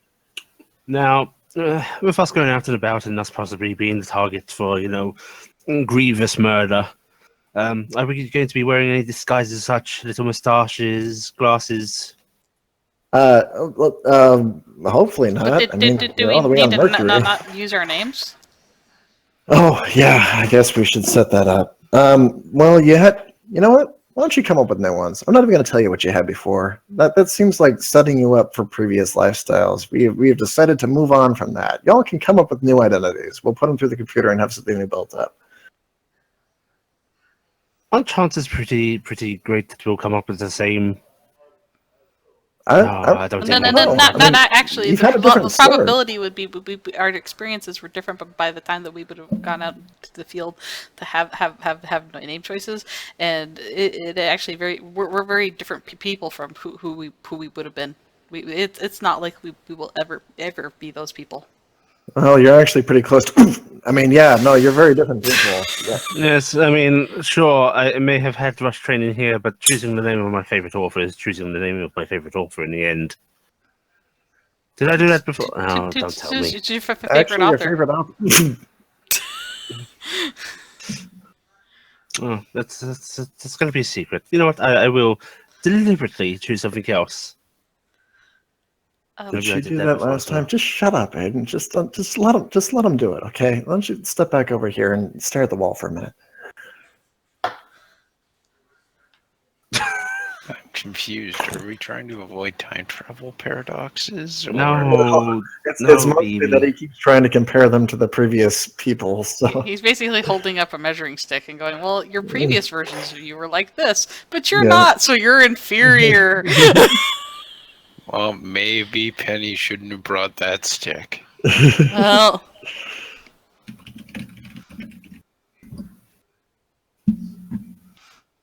Penny's gonna sit there. Are we able to get copies of those contracts? Mm-hmm. Yeah, he will put them out on the toggles so that you guys can review what it is that you need to do. All right, so we ought to come up with a fake identity. Penny needs something she can say. I'm going to be pen flute. No. Piccolo. No. I'm gonna be dime trumpet. Goku. Nickelback. Oh wait. Oh no. 50 Cent.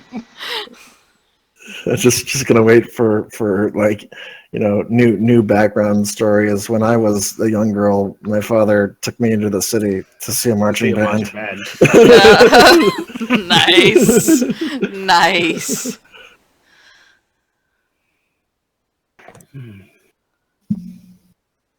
I shall call myself. No, I'm not gonna do that.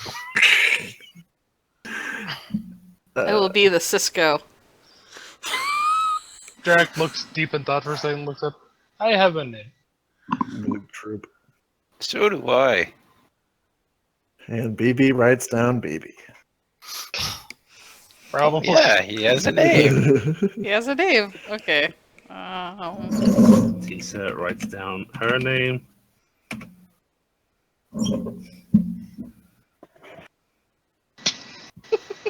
Where did you write that? Is that in Discord? Taking Anna one step further, huh? Double joke. Oh, that is a terrible joke. All right, for the people on Not the as stream, awful. Ali wrote down Anna log. I see. That happened. That happened. Interestingly, it relates up to that shirt that's up there that says crying. Well, if you're gonna be analog, I want to be digital. Okay. And I put down the name Drac puts, which is white. Okay, so do y'all recall that situation where like Misanthrope. Oh shit. yeah. NPCs know our fake IDs are fake. The NPCs had a feeling that No, I'm gonna pick the name.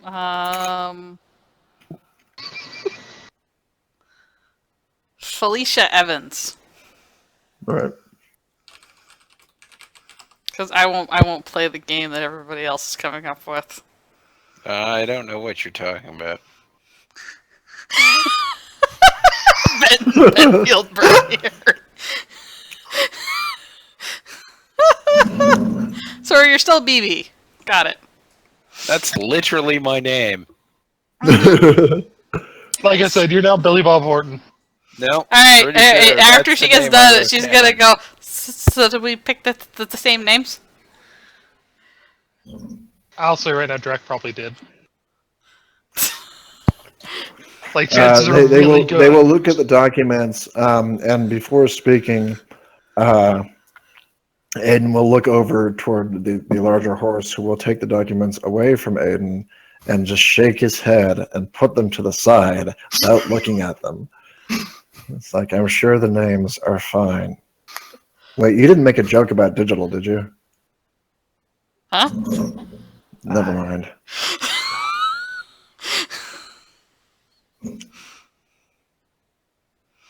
So they will basically assemble everything for the thing to go. You will get all your equipment, so you're able to grab your weaponry and stuff like that. And they caution you ahead of time that like while you were supposed to be low key on this sort of thing. So try not to brandish them in public. You're out there on a security contract, so you're okay to be wearing them. But there's nothing in your contract that suggests that there will be a necessity to point a large automatic weapon at somebody. You're just trying to find somebody who is possibly stealing company secrets, and if they put up a fight, you're going to subdue them, but try not to leave a wasteland in your, be cautious. This is the thing we discussed on the first day, guys. We don't have to kill all 5 people just to retrieve the thing. So don't kill I everybody will on make one Mercury. specific point out. I will point out one specific character. I did not kill any of them. Well, I mean in general. Well, they were not really alive, right? So we No, didn't- they weren't really alive. But I'm just saying, try to stay within the purview of whatever the task at hand is. I'm sure you'll do fine.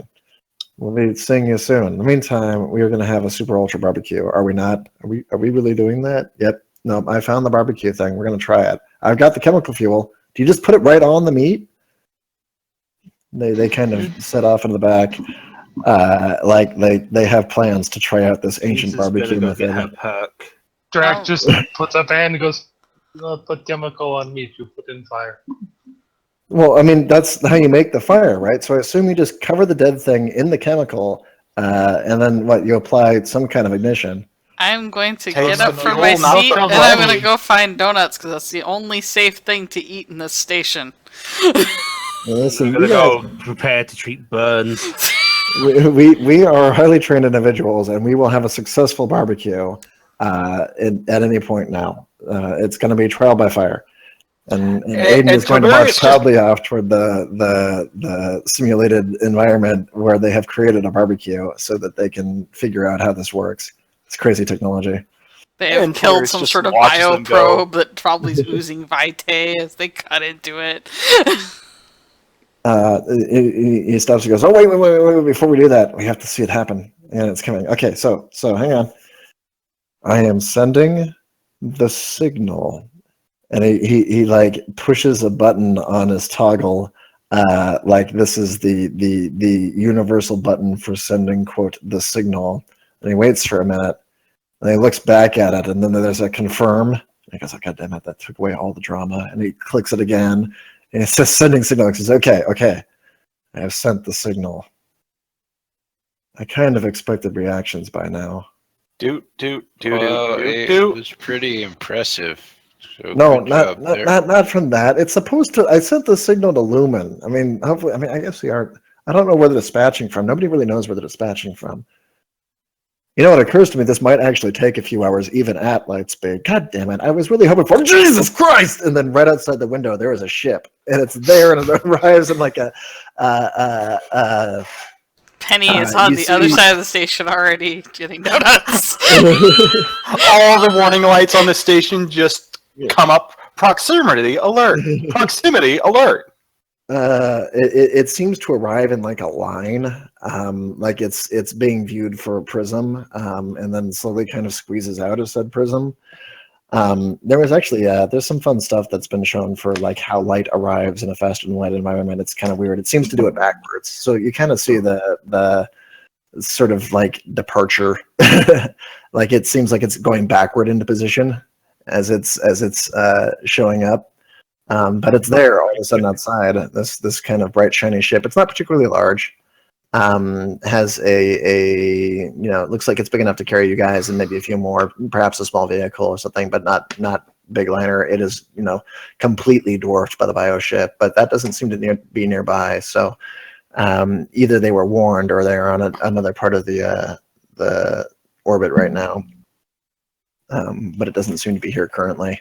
Actually, Penny, let's do a mind perceive and say survival right now. Feel like maybe acuity would have been better for me, but okay. You said perceive and survival? Yes. One of these days, Sam. I know. Seriously. All right, I have a fault in this. Would you like to take a moment to talk about the new updates from Friday the 13th while you're at it? No. I'm just gonna sit there and roll that and be bad at it. 'Cause survival's not my thing, yo. Okay. Donuts are important. All right. You are worried about donuts at the moment. You also totally missed the ship. That's like the nifty thing of science that would have been great to measure. No, donuts. Donuts. Yeah, well, this doesn't have anything to do with my survival. Help your survivability. My survival is these donuts right now. I also feel like I don't want to be near the people that don't know how to use like fire that are doing archaic forms of cooking that I don't believe in. We have machines that do this. This is very strange. Nobody really cooks food. Food just comes out cooked. I know. So they're talking about doing crazy stuff that I'm like, it's not going to be accurate at all. Who would even eat that? Yeah, like how do you know what it tastes like? Yeah. Who would you trust? Yeah. How do you know when it's ready? Get it? It's just not right. She's gonna go make sure she gets a meal in. 2 minutes into cooking it, like this is taking fucking forever. This is probably right? How long does it really take to cook a chicken?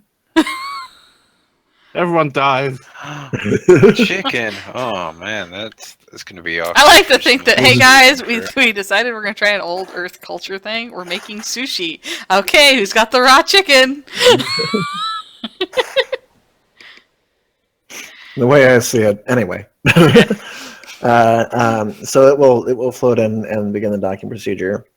It's a very neat ship, very strange design versus stuff that you've seen before. It looks like it's in great condition, probably brand new. Most of the ships that you fly on aren't really commissioned the same year that you fly in them. It's kind of like, the 747 fleet. They're all 50 years old. Freaking things like that. But this is a bright, shiny new object in the sky. And we'll come up and dock with the docking station over here on the far left. I appreciate that they polished it and everything to make sure it was shiny. Well, it's traveling at light speed. You don't want to get light dirty. Mhm. Are we grabbing our gear and departing now, or? Yeah, actually, we're being booked by the minute. Ah. Penny, dear. It's over the toggle. Yeah? Our transport's arrived. What? Our transport's arrived, dear. But I thought I had time. It's light speed. No. Okay. I'll be right there. Let's remember to grab your gear. Okay. Gotta do their long run around the station. Good thing they have a huge budget for this. No, actually, I think I'd already been piling up my gear because I got really excited about the fact that I was going to get a measured ship, and I had started hauling everything in. So I'll run over there, grab my gear. Oh, Aiden, Q. I apologize. I zoned out a little during the briefing, I have to say. Are we taking our heavy armaments? Are we? Because I know we don't want to be using them necessarily, but or are we presenting ourselves as like the armed security team? Probably at that point, to punctuate the sentence, Drac will turn to Lynn wearing all the heavy armor. Permission to use our toys if there is combat? Well, yeah, I think once you're, I mean, I really hope you're not going to run into a situation where you have to, but yeah, you are on your own reconnaissance out there. Do you want us to contact you about anything, or should we just? No, it won't get here fast enough to really do much. Okay. Yeah. I I keep figure it we should up, check. but all of your messages is going to be a few hours behind. Do we have a registered IRPF license? Yeah, no, you're safe under your security contract to be wearing your stuff. Okay, good. Pew pew. All right, I'm gonna go. Well, it's not like IRPF's going to bother us out All right, there anyway. Penny's gonna go Not stand by the airlock, and she's doing that thing where where when anime characters are like really excited, they like grab their backpack straps and just start running in place. She's doing that. How many pieces of toast do you have in your mouth? One.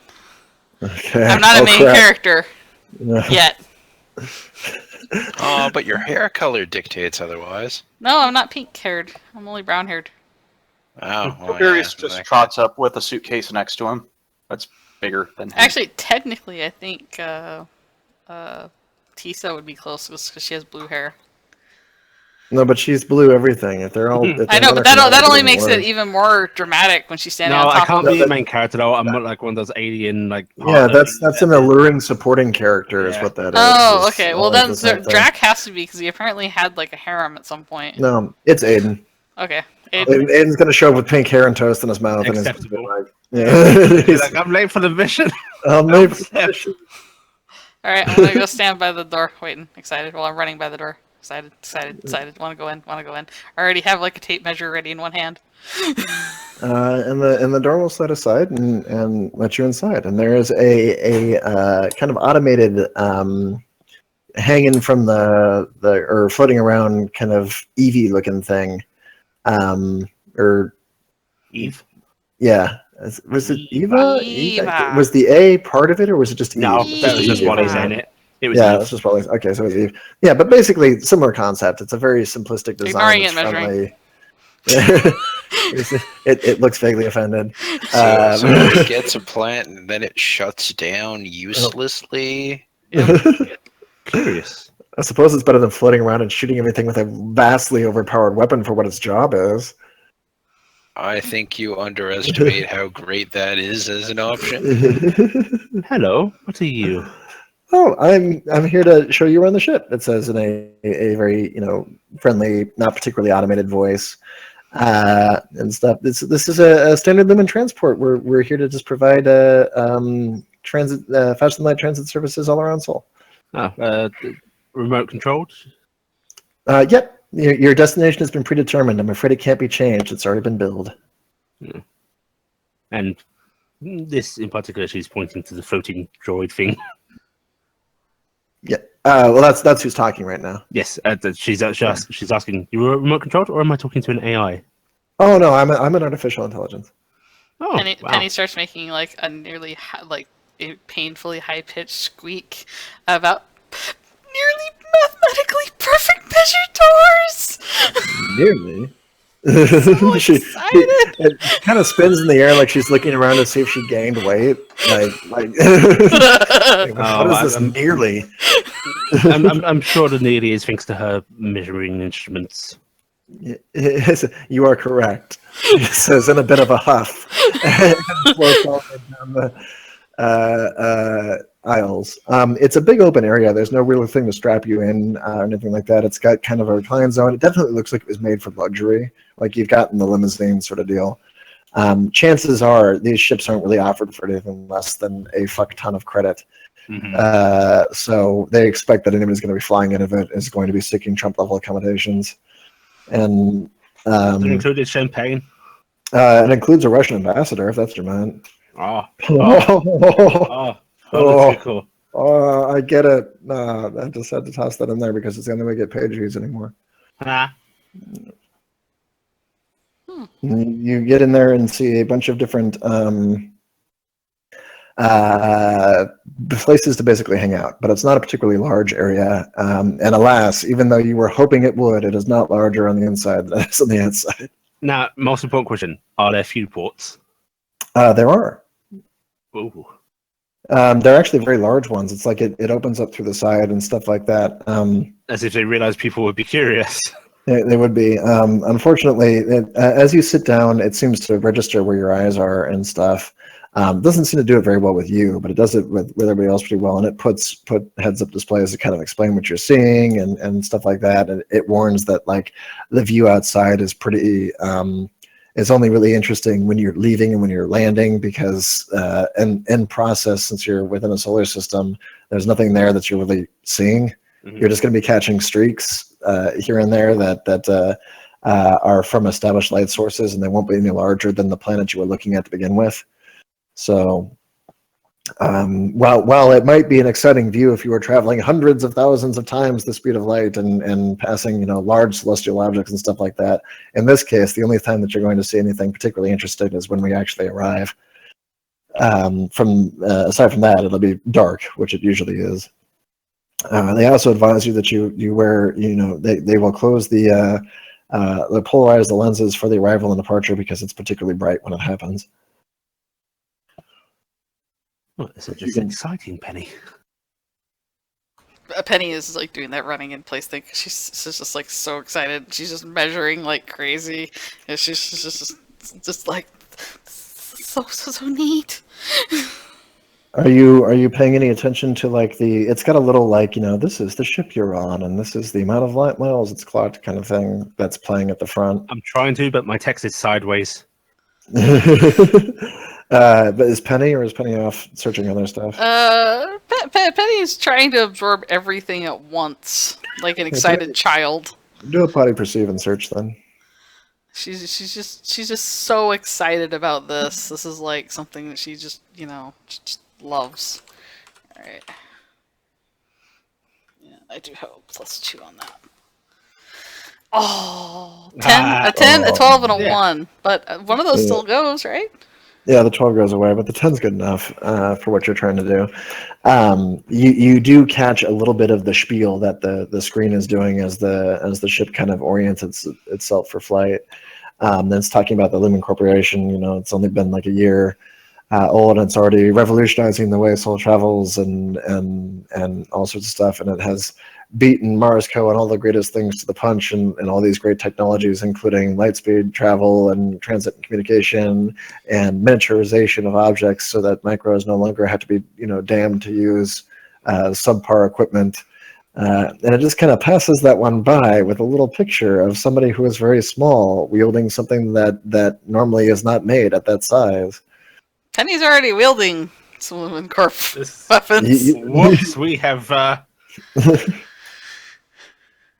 You didn't know what it was, though. Yeah. Yeah, Penny's is going gonna just casually look at her pistol and be like, "Ooh," put it back up. So apparently it's these guys. So and then she's like mentally cataloging, need rocket launcher, about yay big. Do you look at the pistol? When you do the little Eve-like unit, we'll look at it and go, ooh, that looks like one of ours. If you'd see it, we provide complimentary cleaning. Her eyes get big.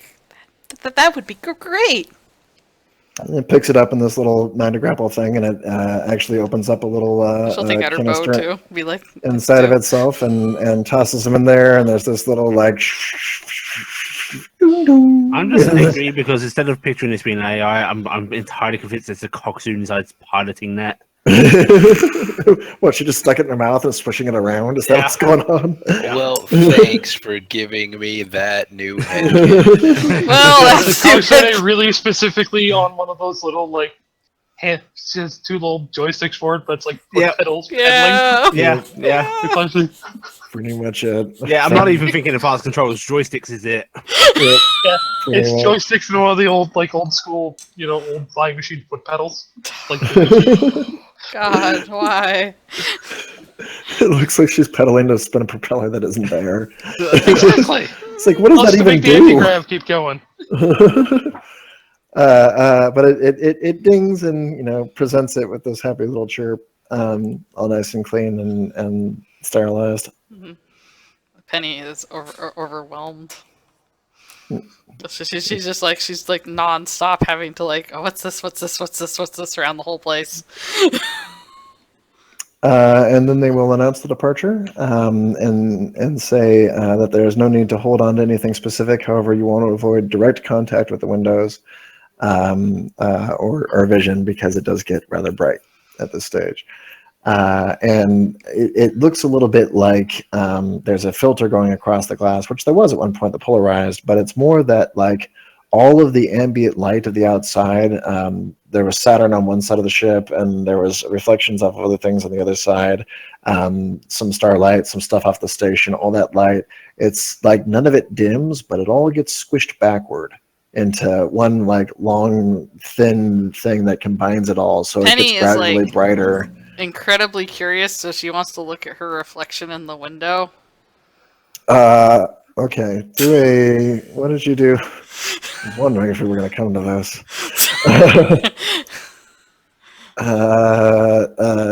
Do where's the roll for your background thing? There was a background thing for sensing additional kill things. What was the roll that it went in? Of community perceived search, I think. Yeah, I think it was that. I think it was a community. Mm-hmm. So go ahead and roll that. It's strangely enough the same as if I did a body perceived search, so we'll just do that. Oh hey, Yeah, it's still a 14 because max dice. Okay, we'll get to you in a minute. You I see also the, may have turned on my scatterline unit because I want to know if it does anything cool at light speed. Basically, Penny's just looking at Tisa and going, science! Within the ship itself, nothing really seems to change. But on the outside, it's like all the ambient light kind of squishes up against the back and eventually peels off it, and then it's just nothing but black outside. Sweet Tisa is running her own experiment. Right? We're leaving the confines of the station, yeah. So safe-ish to connect its old net once we're traveling. Mhm.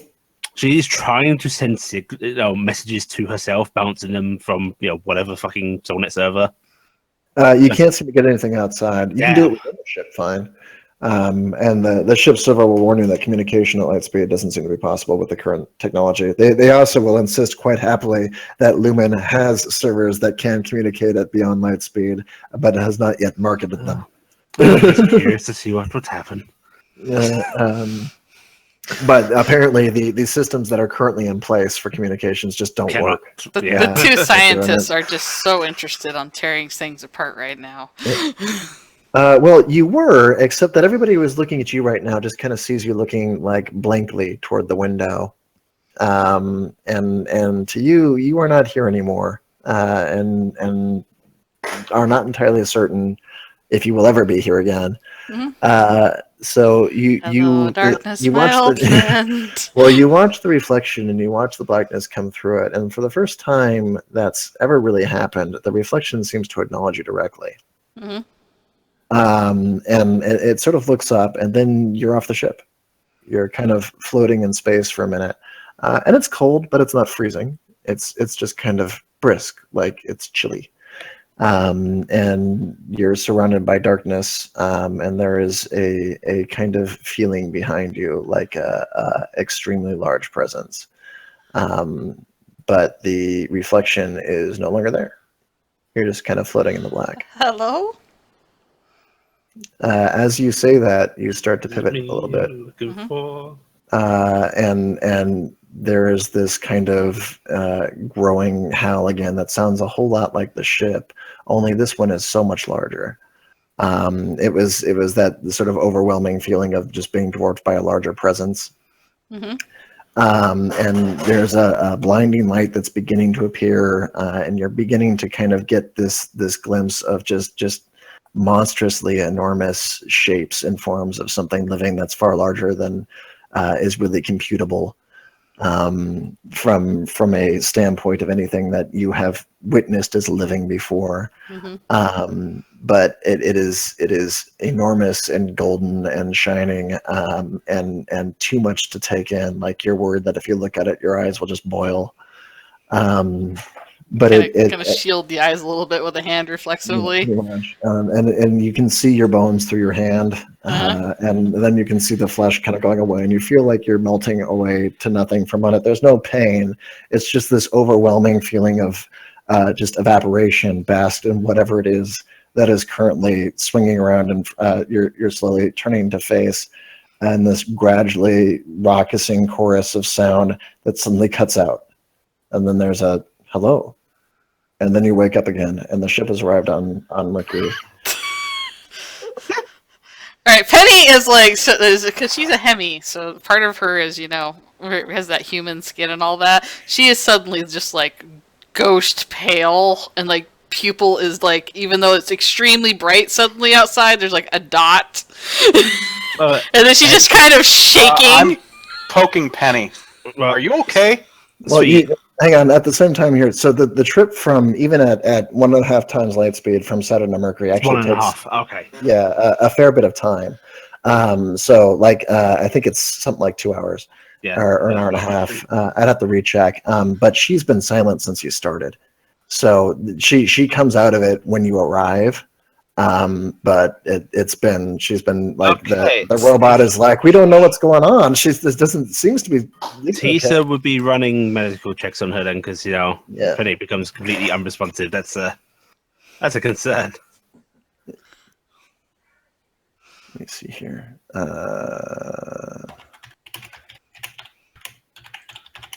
It's like poke, hamster dead.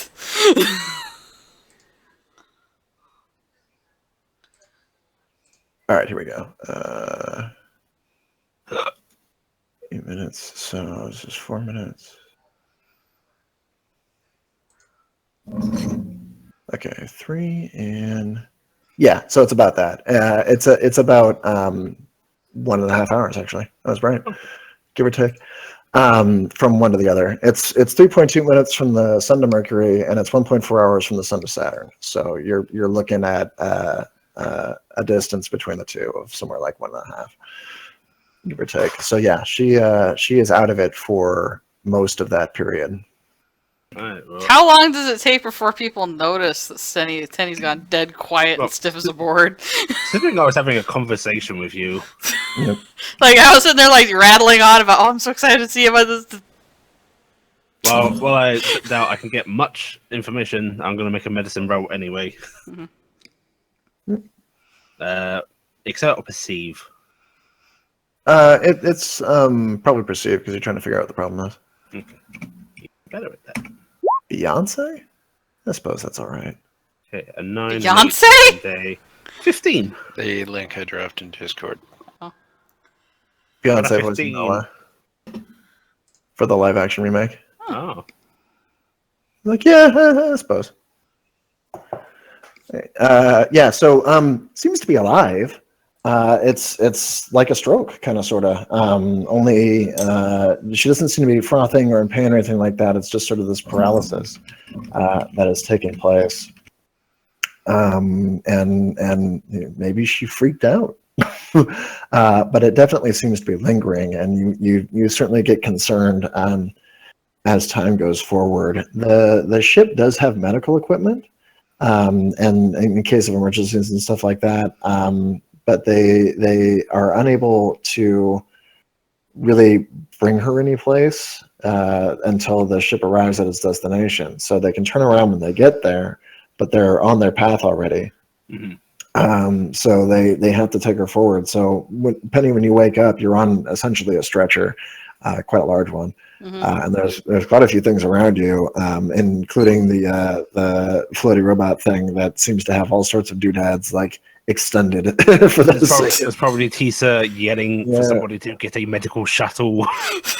Yeah, to get it going, and then you kind of come out of it.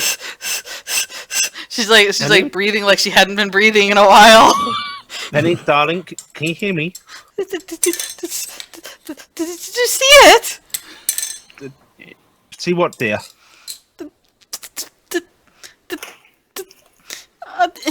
And she points out like at the window. There's nothing to see, dear.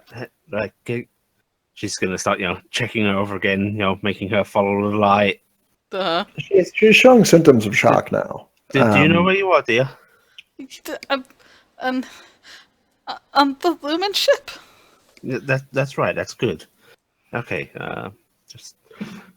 Is she okay? Yes, she's fine. She says, for the benefit of Penny. And also for the benefit of BB, probably. You think she cares that much? Right. Okay. I need my pad. You need your pad? Well, take a moment, dear. You need to calm down. Your heart rate's a bit. I need to write. I need to document this.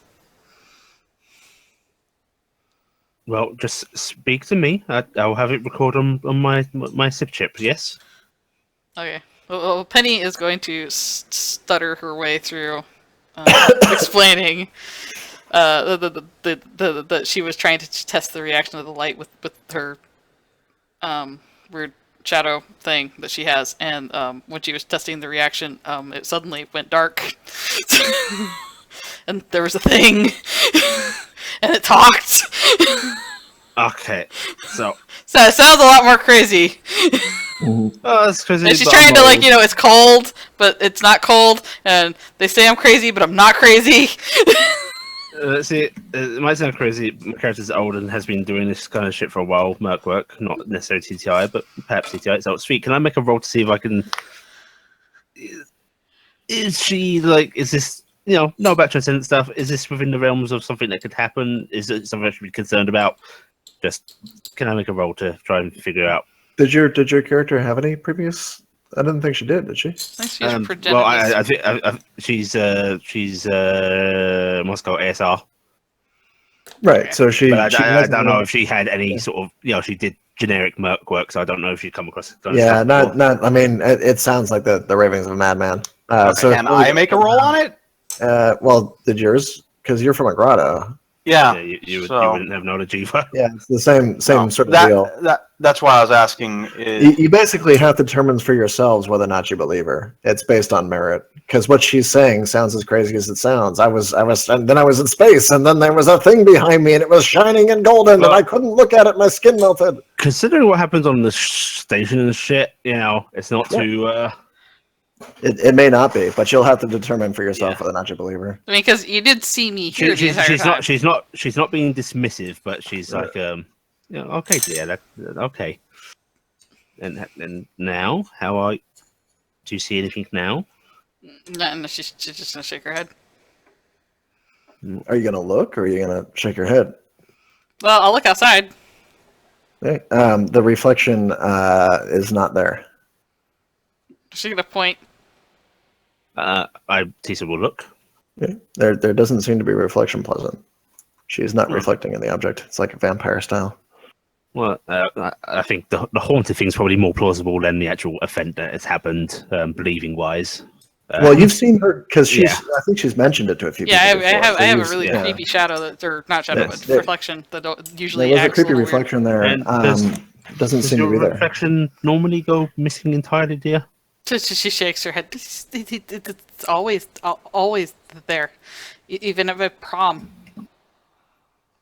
She's got a really sour look on her face about that. Tisa taps the chin. Were we given any method to communicate back to Aiden and Keel, considering that station doesn't want communicate coming in? Yeah, actually, you have a little thing you can bounce stuff off of. It'll go through the TTI ship, and they'll send it to them. Can I have a pad? I need the TTI is gonna TTI is gonna documentation. All right, you can have your pad here, but please try and take it easy. Try and relax a bit first, okay? Here you go. All right, life forms, persistent life forms. How are you? And Tisa is going to actually, try and get in contact and ask if if this is a event we should be concerned about and whether we should scrub the mission. It's going to be hours before before they can respond to us. So, I will address the AI and be sorry for the concern. Thank you for the care. Oh, it's great. Well, we'll just add it to your bill, and it's nice that you seem to be doing all right. Please leave before you extend any liability to our ship. Company's footing the bill. So about that light-speed communication, would you be able to relay this message through? Oh, I'm afraid that's not a service we offer yet. Besides, your reception systems wouldn't be able to pick it up. Well, thank you anyway. She goes, don't worry, light speed may be slower than what we do, but it's still pretty quick. It's not when you're a doctor. News like this. Penny is making an extensive report. Anything she can think of, taste of blood in the back of the mouth or anything like that. Or whatever she can think of that was possibly relevant. Just writing all that shit down very thoroughly. Tasted peppermint. And every once in a while she's going over to check to see if her reflection has come back. Because she has one now.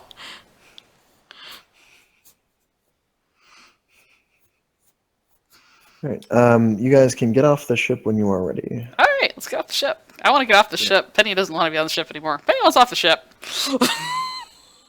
Penny doesn't want to take that ship on the way back. Or maybe she does. I don't know. Are you kind of does, kind of doesn't. Get your stuff. Getting off the ship. Are you okay to walk? Fine. Be okay. Okay. Staying very close to Penny. Did any of you know approximately when I went still? So I can write it down for the timestamp? Immediately when we departed, really. Okay. Drac kind of pulls back his sleeve and goes, which time frame do you want? All of them? She'll get with Drac to figure out what the timestamp was. Rattle it all 3 times. As you guys are getting out, you are in a kind of temporary holding zone, and it looks like this is a sort of floating platform that's being towed by a cable, and there is a bizarre view that has greeted you. For those of you who have not been on this planet before, basically because of the way that the very slow rotation of it and the extreme heat that's going on, their spacesuits and materials and stuff are made that can handle the cold without much of a problem, but the heat is too much to deal with. So what happens is you have 2 rows, basically caravans of Mad Max style vehicles, enormous vehicles because of the low gravity, 30-foot tall tires, these huge rolling cities, basically. Or not cities is a little much. Rolling those gigantic trucks they use in quarries, the really massive fucking ones. Take that as a bigger than starting that. point. But they're big enough to have entire buildings on the vehicles, and they travel as caravans along the dawn and dusk zone of the planet, keeping up with the night or keeping up with the dawn in just this kind of neutral area with a fairly calm temperature. If they go too fast or too slow, they'll break into the more extreme zones. There are also platforms or bunkers and stuff on the planet that are engineered to take the heat. They're just huge asbestos bunkers, mostly buried in the ground with 50 feet of insulation and aerogel and stuff to just keep them safe from the outside. for things that need to stay stationary. But most of the stuff that happens on Mercury is done by people who want to have a lot of room to blow shit up without having to worry about things like environmental disaster and civilians and paying additional fees and stuff like that. So it's done for high energy work. It's done for materials and stuff for dealing with extreme areas because it's a great environment for that. Occasionally done for stress testing of vehicles and other such things. It's not considered a particularly pleasant place because there's no air. Obviously, the climate's not grand. But within the vehicles themselves, you can eke out a kind of fun living on experimental stuff without having to deal with a whole lot of the red tape involved with having to do this stuff in a populated environment. It's like a scientific and technological frontier. Yeah, more or less. It's also way boring if you're not on like cutting edge work. So, because your Saturday night fun in this place is going down to the theater car or trying to date the third person that is in the office because the other two have already turned you down. Would there not be a lot of civilian beyond Not really. The only reason people are here to work. Mm-hmm. It doesn't offer much for anything else. You will occasionally get the tourist. Yeah. Well, sometimes if they're there because they're on the company bill, or because it's easier than having to travel back and forth. It's a big long flight to get from here to Mars, and it isn't always doable because Earth gets in the way. Venus is easier, but the quarantine zone for the planet is a pain in the ass because it carries a big zone around with it when it travels. Mm-hmm. So there are times when they just can't get out to Mars for weeks on end. So they are more or less on their own here. It pays pretty well, but it's not a happy place necessarily. And as you it does have this bizarrely neat view though, because you're in this sort of twilight zone where you can see these big craggy mountains off in the distance and the soft glow of what is surely hellish sunlight on the other side, kind of thing. But as you are getting down here, coming up on the top of this floating platform will be, or approaching your position through a long sealed tunnel, is this large buck who's got a name tag on it that is blank, and he is approaching in a hurry, like he knows who you are and has been expecting you. And we'll pause for a minute for bathrooms or anything else that we have to do. Are we doing bathroom breaks real quick? Yeah. Bathroom break. Bathroom break, guys. Okay. Bathroom break.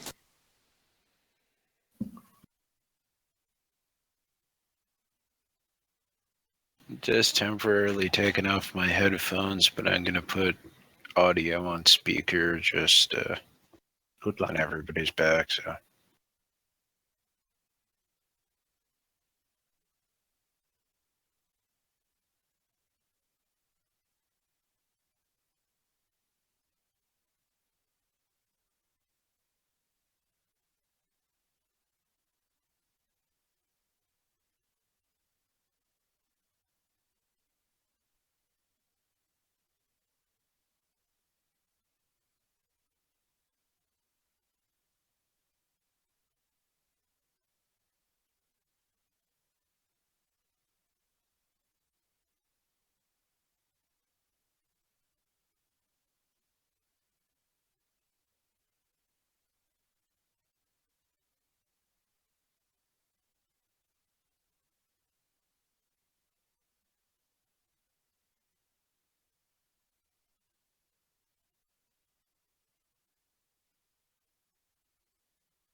Okie dokie. Okie dokie dokie. Everybody else still doing their thing. No, I'm here. Probably.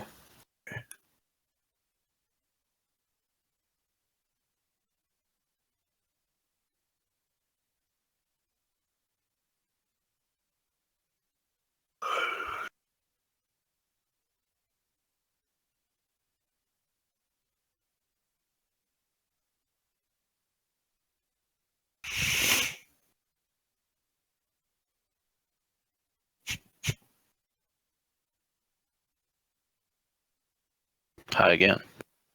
Pie again? Pie? Pie Well, again? you sold me. Again? No.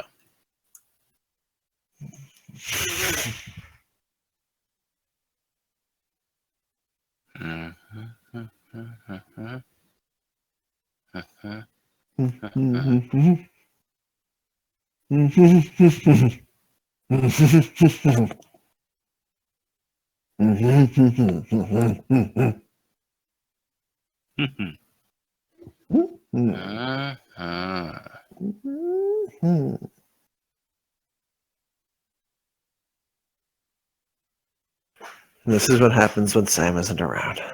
True. Sam is always around. Also, I discovered exactly what happened to Penny.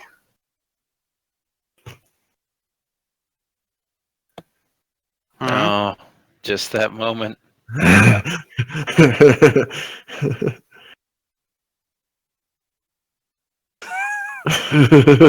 have broken.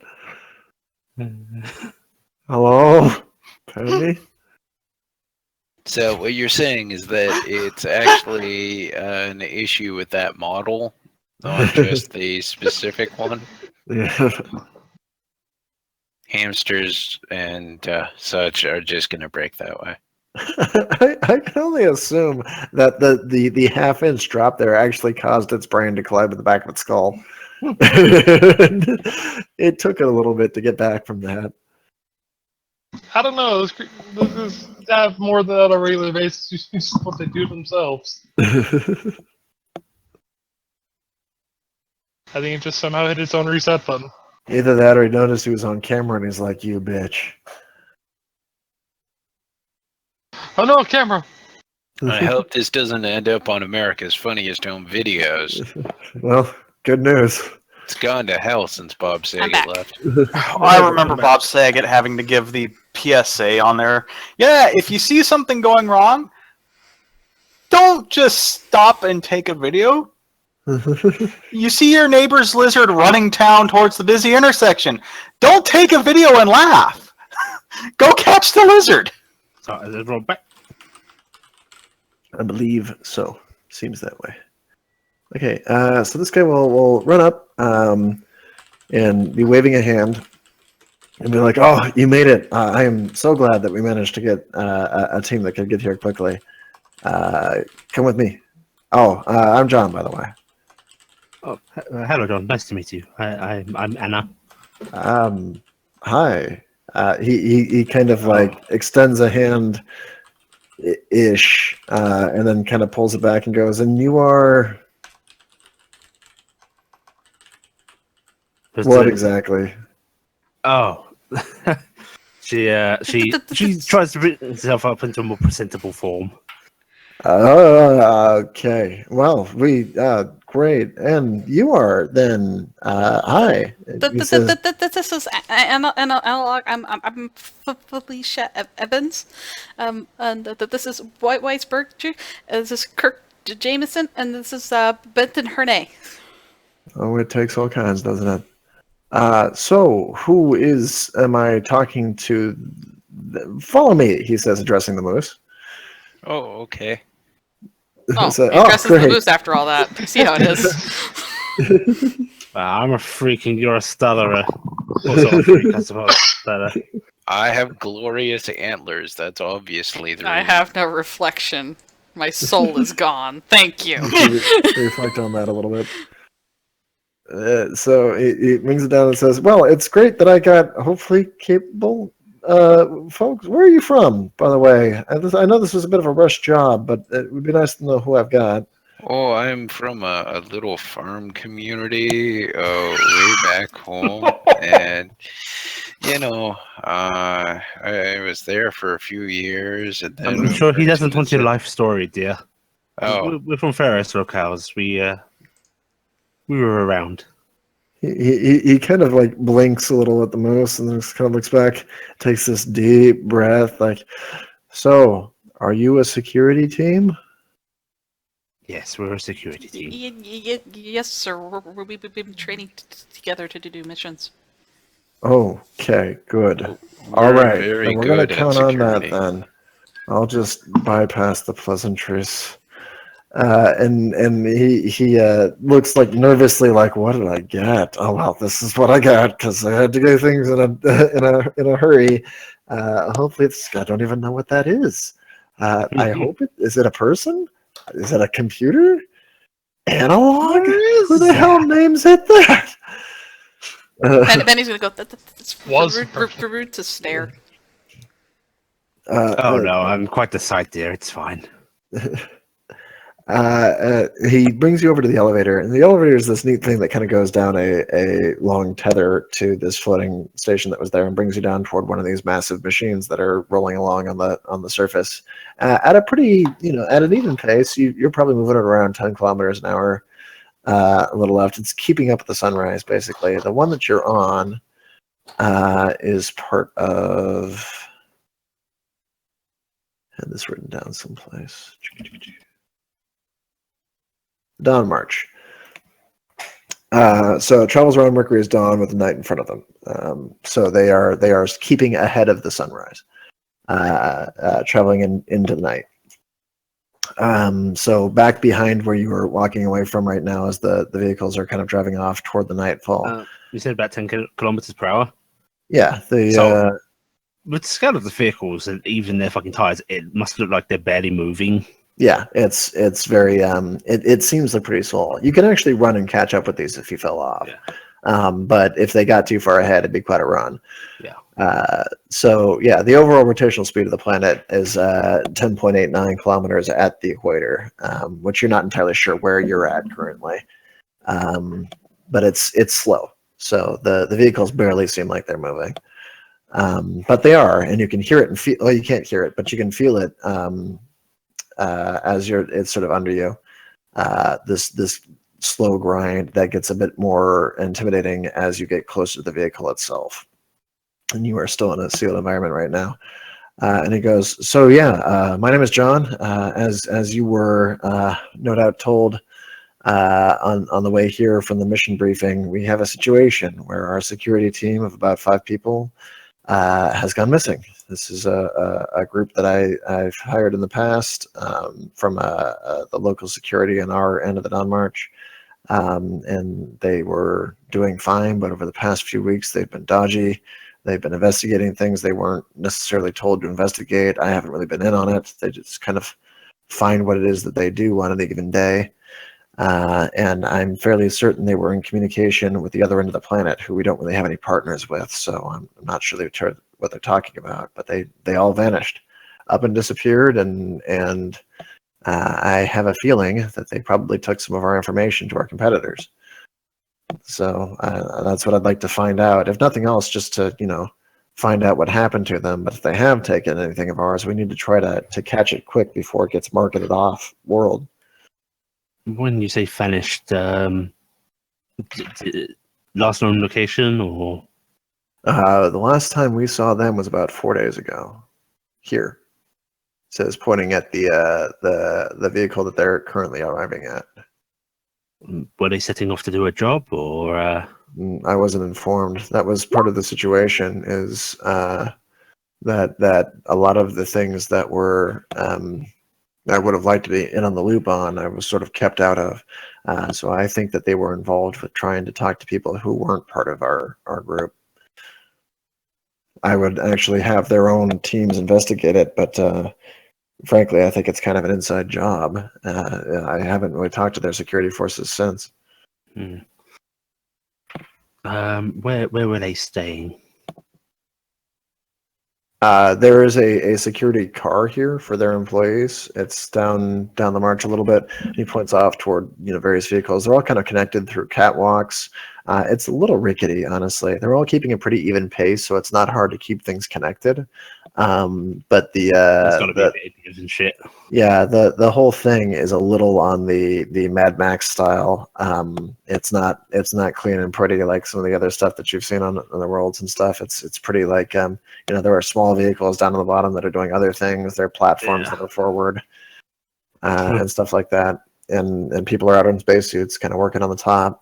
It's like, this is probably sturdy and fine, but it sure as hell don't seem. It seems like it's it's the sort of thing that you would definitely be nervous about walking around about unless you were like practiced at it. Yeah. The people there seem to be pretty okay with it, but other than that, here, let's go to boop. We're gonna move us over to here. Oh no. Oh no, we got moved. And you will be arriving.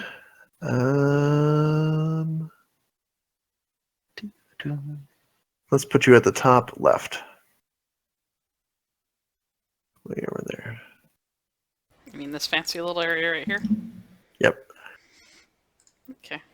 Where's Benny at? I will drop down. Yes. Tokens. Yes, you can drag and Oh, drop yourselves. Oh? Yeah. If you open up the note section in Roll20 where the journal is, if you find your person, just mouse over them and then drag and drop them down. I'll drop them in the area. I think you have to grab like the portrait part, I think. That does not seem to be working for me. Oh, hang on. Okay, so you gotta grab it in the right spot. There it where goes. is. Yeah, Yeah, it's the name, not the portrait. yeah, sorry. Name, not portrait. There goes I'm that. just getting the map around a little bit. Just put yourselves up there. We'll get it rearranged in a second. Okay. Yeah. Although I seem to not actually be able to interact with my own token now. That's strange. Here, I'll come fix it. Yeah, I can move mine, so I'm not sure. I can move it on. I may have somehow mixed up something with your settings, Allie.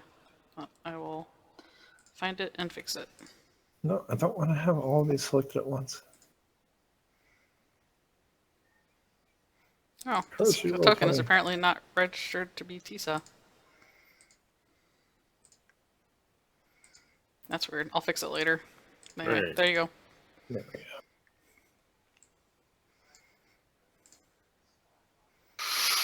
That would explain it, It though. probably got messed up when I did all those changes to add the light to everything. I probably messed something up on her.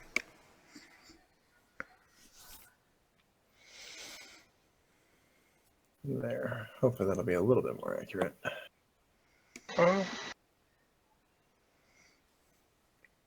No, I may have to futz around with this map a little bit later. That's okay. It's not important that it be photorealistic right now. Just kind of a general idea of what you're looking at.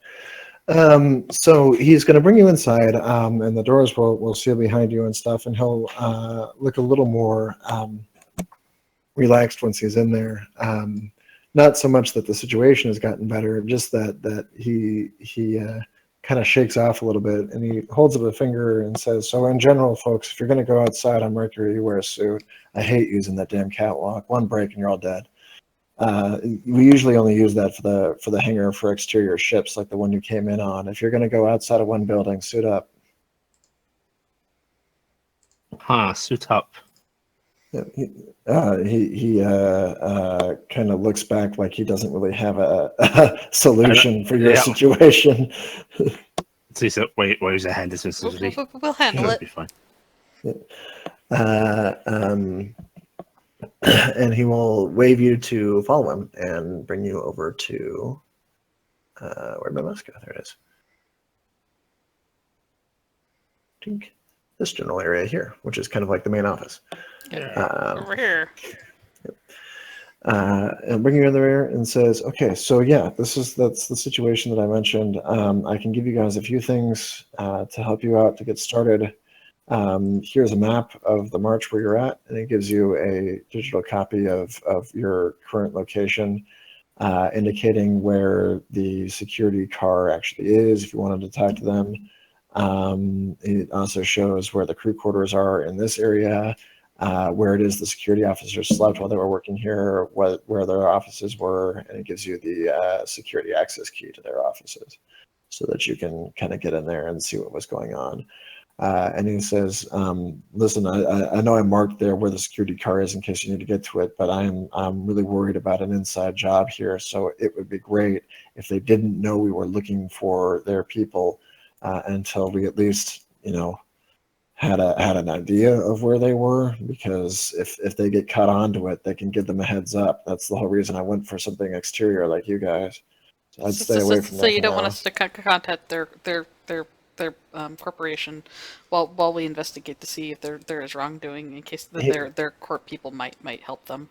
He nods, like not until we know for certain that isn't the case. If we can rule it out, then we can go on from there. But for now, that's what I'm thinking is going on. But we have free access to the rest of the areas they were in. Yeah, you can go around our corp and check out our material, and I'll show you anything that you need to find that you think will help. Did you have cameras set up here? Yep. Well, they did. They handled all the security, so it's all in their area. Toberius, do you think you could take a look at that? Get me a line. Whatever fake name we're using. I think Kirk. Kirk can look at the computer. But maybe B and Drek can go check their rooms.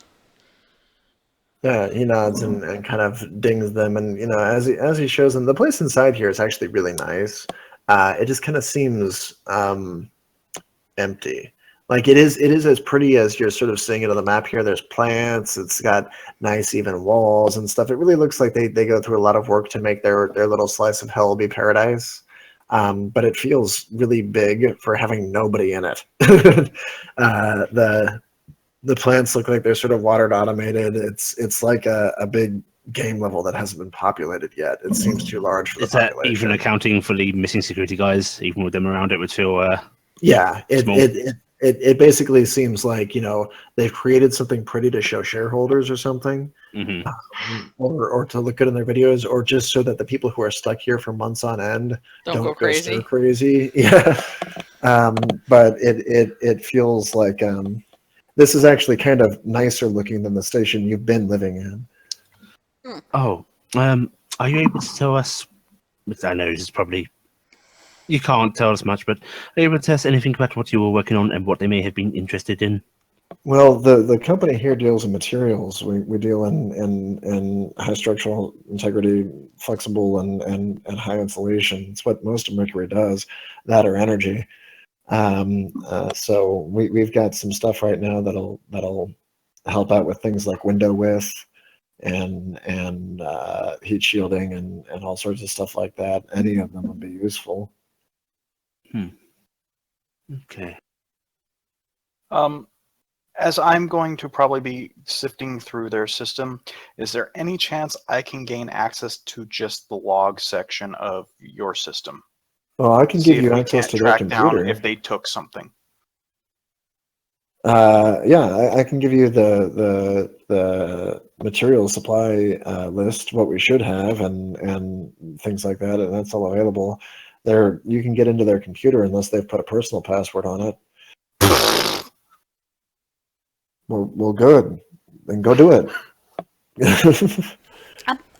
I'm gonna go ahead and start looking to see if they had left any personal items or anything. But behind how many of them were here? 5. 5 of them. Okay. Do anyone want us to stay here and help? She's to Kirk with the computers, or do you need any help? Well, it depends if we have a direct line to their systems from here. Because if we do, I can do all my work remotely. No, But you'll have to if go it- into the security room. If they've isolated themselves, like any good security group should, I'm going to have to get in there. Or at least I'm going to have to get to an access point. I think I'll take a mosey around. Okay, I'm gonna go check their rooms. BB or Drac, do you want to come with me, or do you want to stay here, or what? I will go with and give hand. Thank you. I need somebody to look up because I'm kind of low to the ground. Make sure you Yeah, find dogs. everything you can, eh? Try. How many of their people are still left? None of them. I haven't seen any members of their security. Their corp still has plenty of employees, but I don't know anything about their Did how many they people have they've got or anything. another vehicle they left with?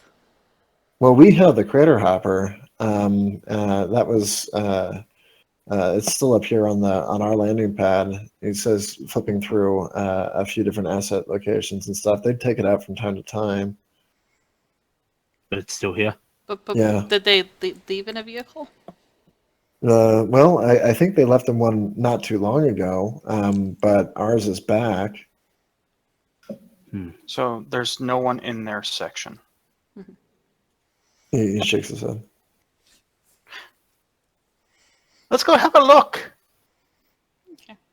Well, you go look that way. I'm gonna go with Drac and whoever else wants to go search rooms with me. Because me and Drac will go search. Are there any areas in these vehicles, she says, as if that is not a good enough descriptive term, that tend to be inadvisable to go? Don't see many visits. I didn't hear that last part. That tend to be inadvisable to go to. Don't see many visits. Oh, well, I mean, so the vehicles themselves have gearage that's down at the bottom that's out in vacuum. And we also have the internal engineering areas that's a bit more sealed down at the bottom. I've never actually been down there on this one. Most of these things are designed to run forever.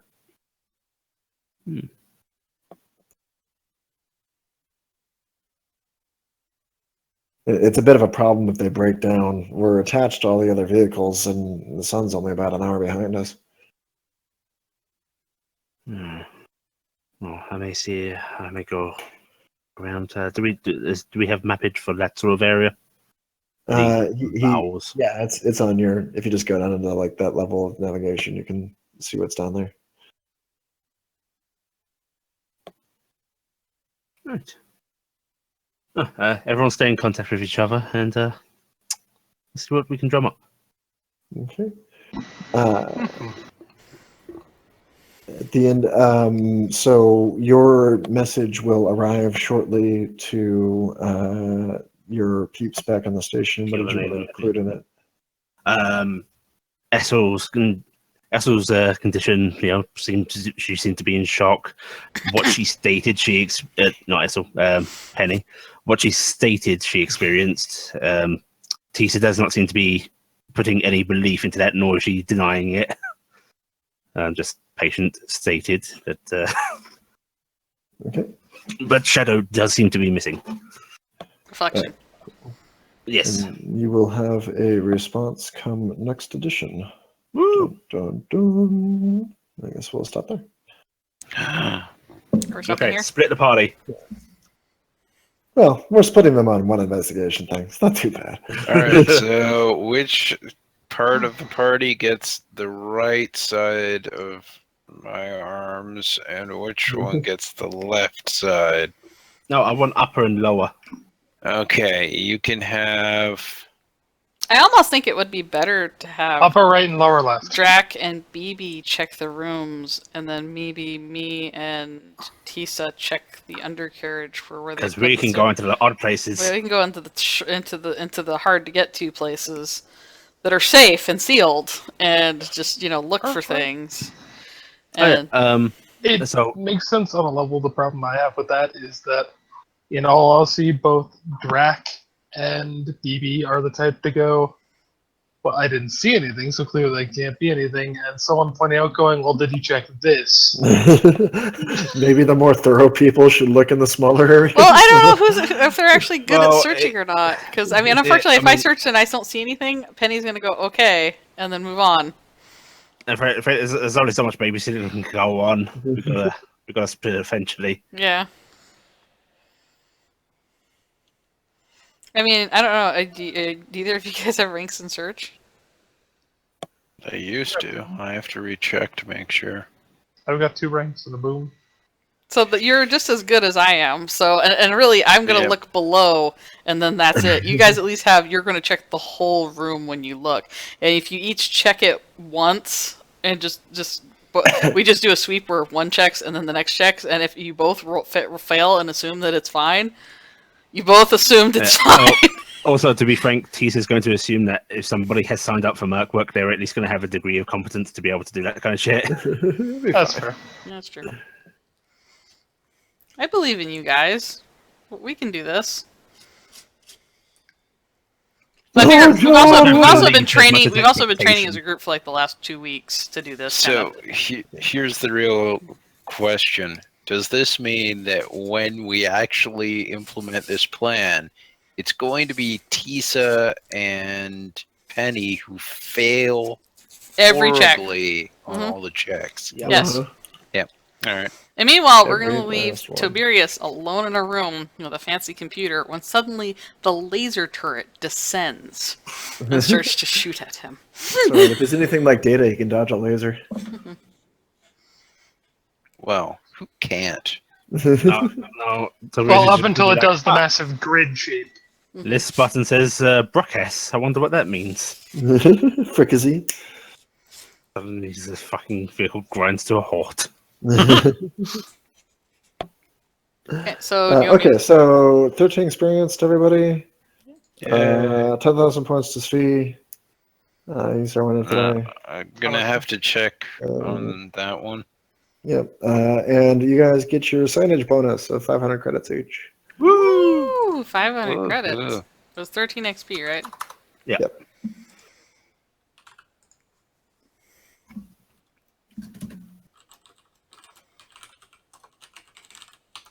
And we got a 500 signage bonus. So, if we manage to crash one of these things, how much salvage is that? That's a lot of biomass, I can tell you, if we can get it quick before it cooks. Jeez, Ty. You can salvage it before the sun arrives. Also, I know there's a vacuum. What is the actual atmospherics of the the safe band for this planet like? Hot. Oh, it's in the area that the vehicles are. It's fairly comfortable, actually. Fairly comfortable. Yeah, because they have a lot of leeway in their speeds. They find the part that's like Nice. yeah. I don't know what it is in crazy rest of the world temperature, but 70 degrees Fahrenheit or so. Okay. And So, And as stick it long in as I there. have an oxygen supply, I'd be okay. yeah, well, it's still vacuum, but yeah, the big issue is that you don't have a whole lot of leeway in that zone. Mhm. So if you fall off of it, you quickly go from like tolerable to deadly. No, I think you'll find that if I fall off it, I quickly go Spidey senses, save me, and I start web swinging my way back on. Yeah. Oh shit! You could if you could catch up and get on one of the wheels. That's going slow enough that you could actually stay on it. Yep. And just ride it up. All the way up. Yeah. Are you saying that you're playing Venom now? Yes. Ah, sweet. Now. All right, I Randy am going Professor to. Venom. I'm going to go ahead I and like stop the stream. Good Bye, night, everybody who's y'all. listening. Bye.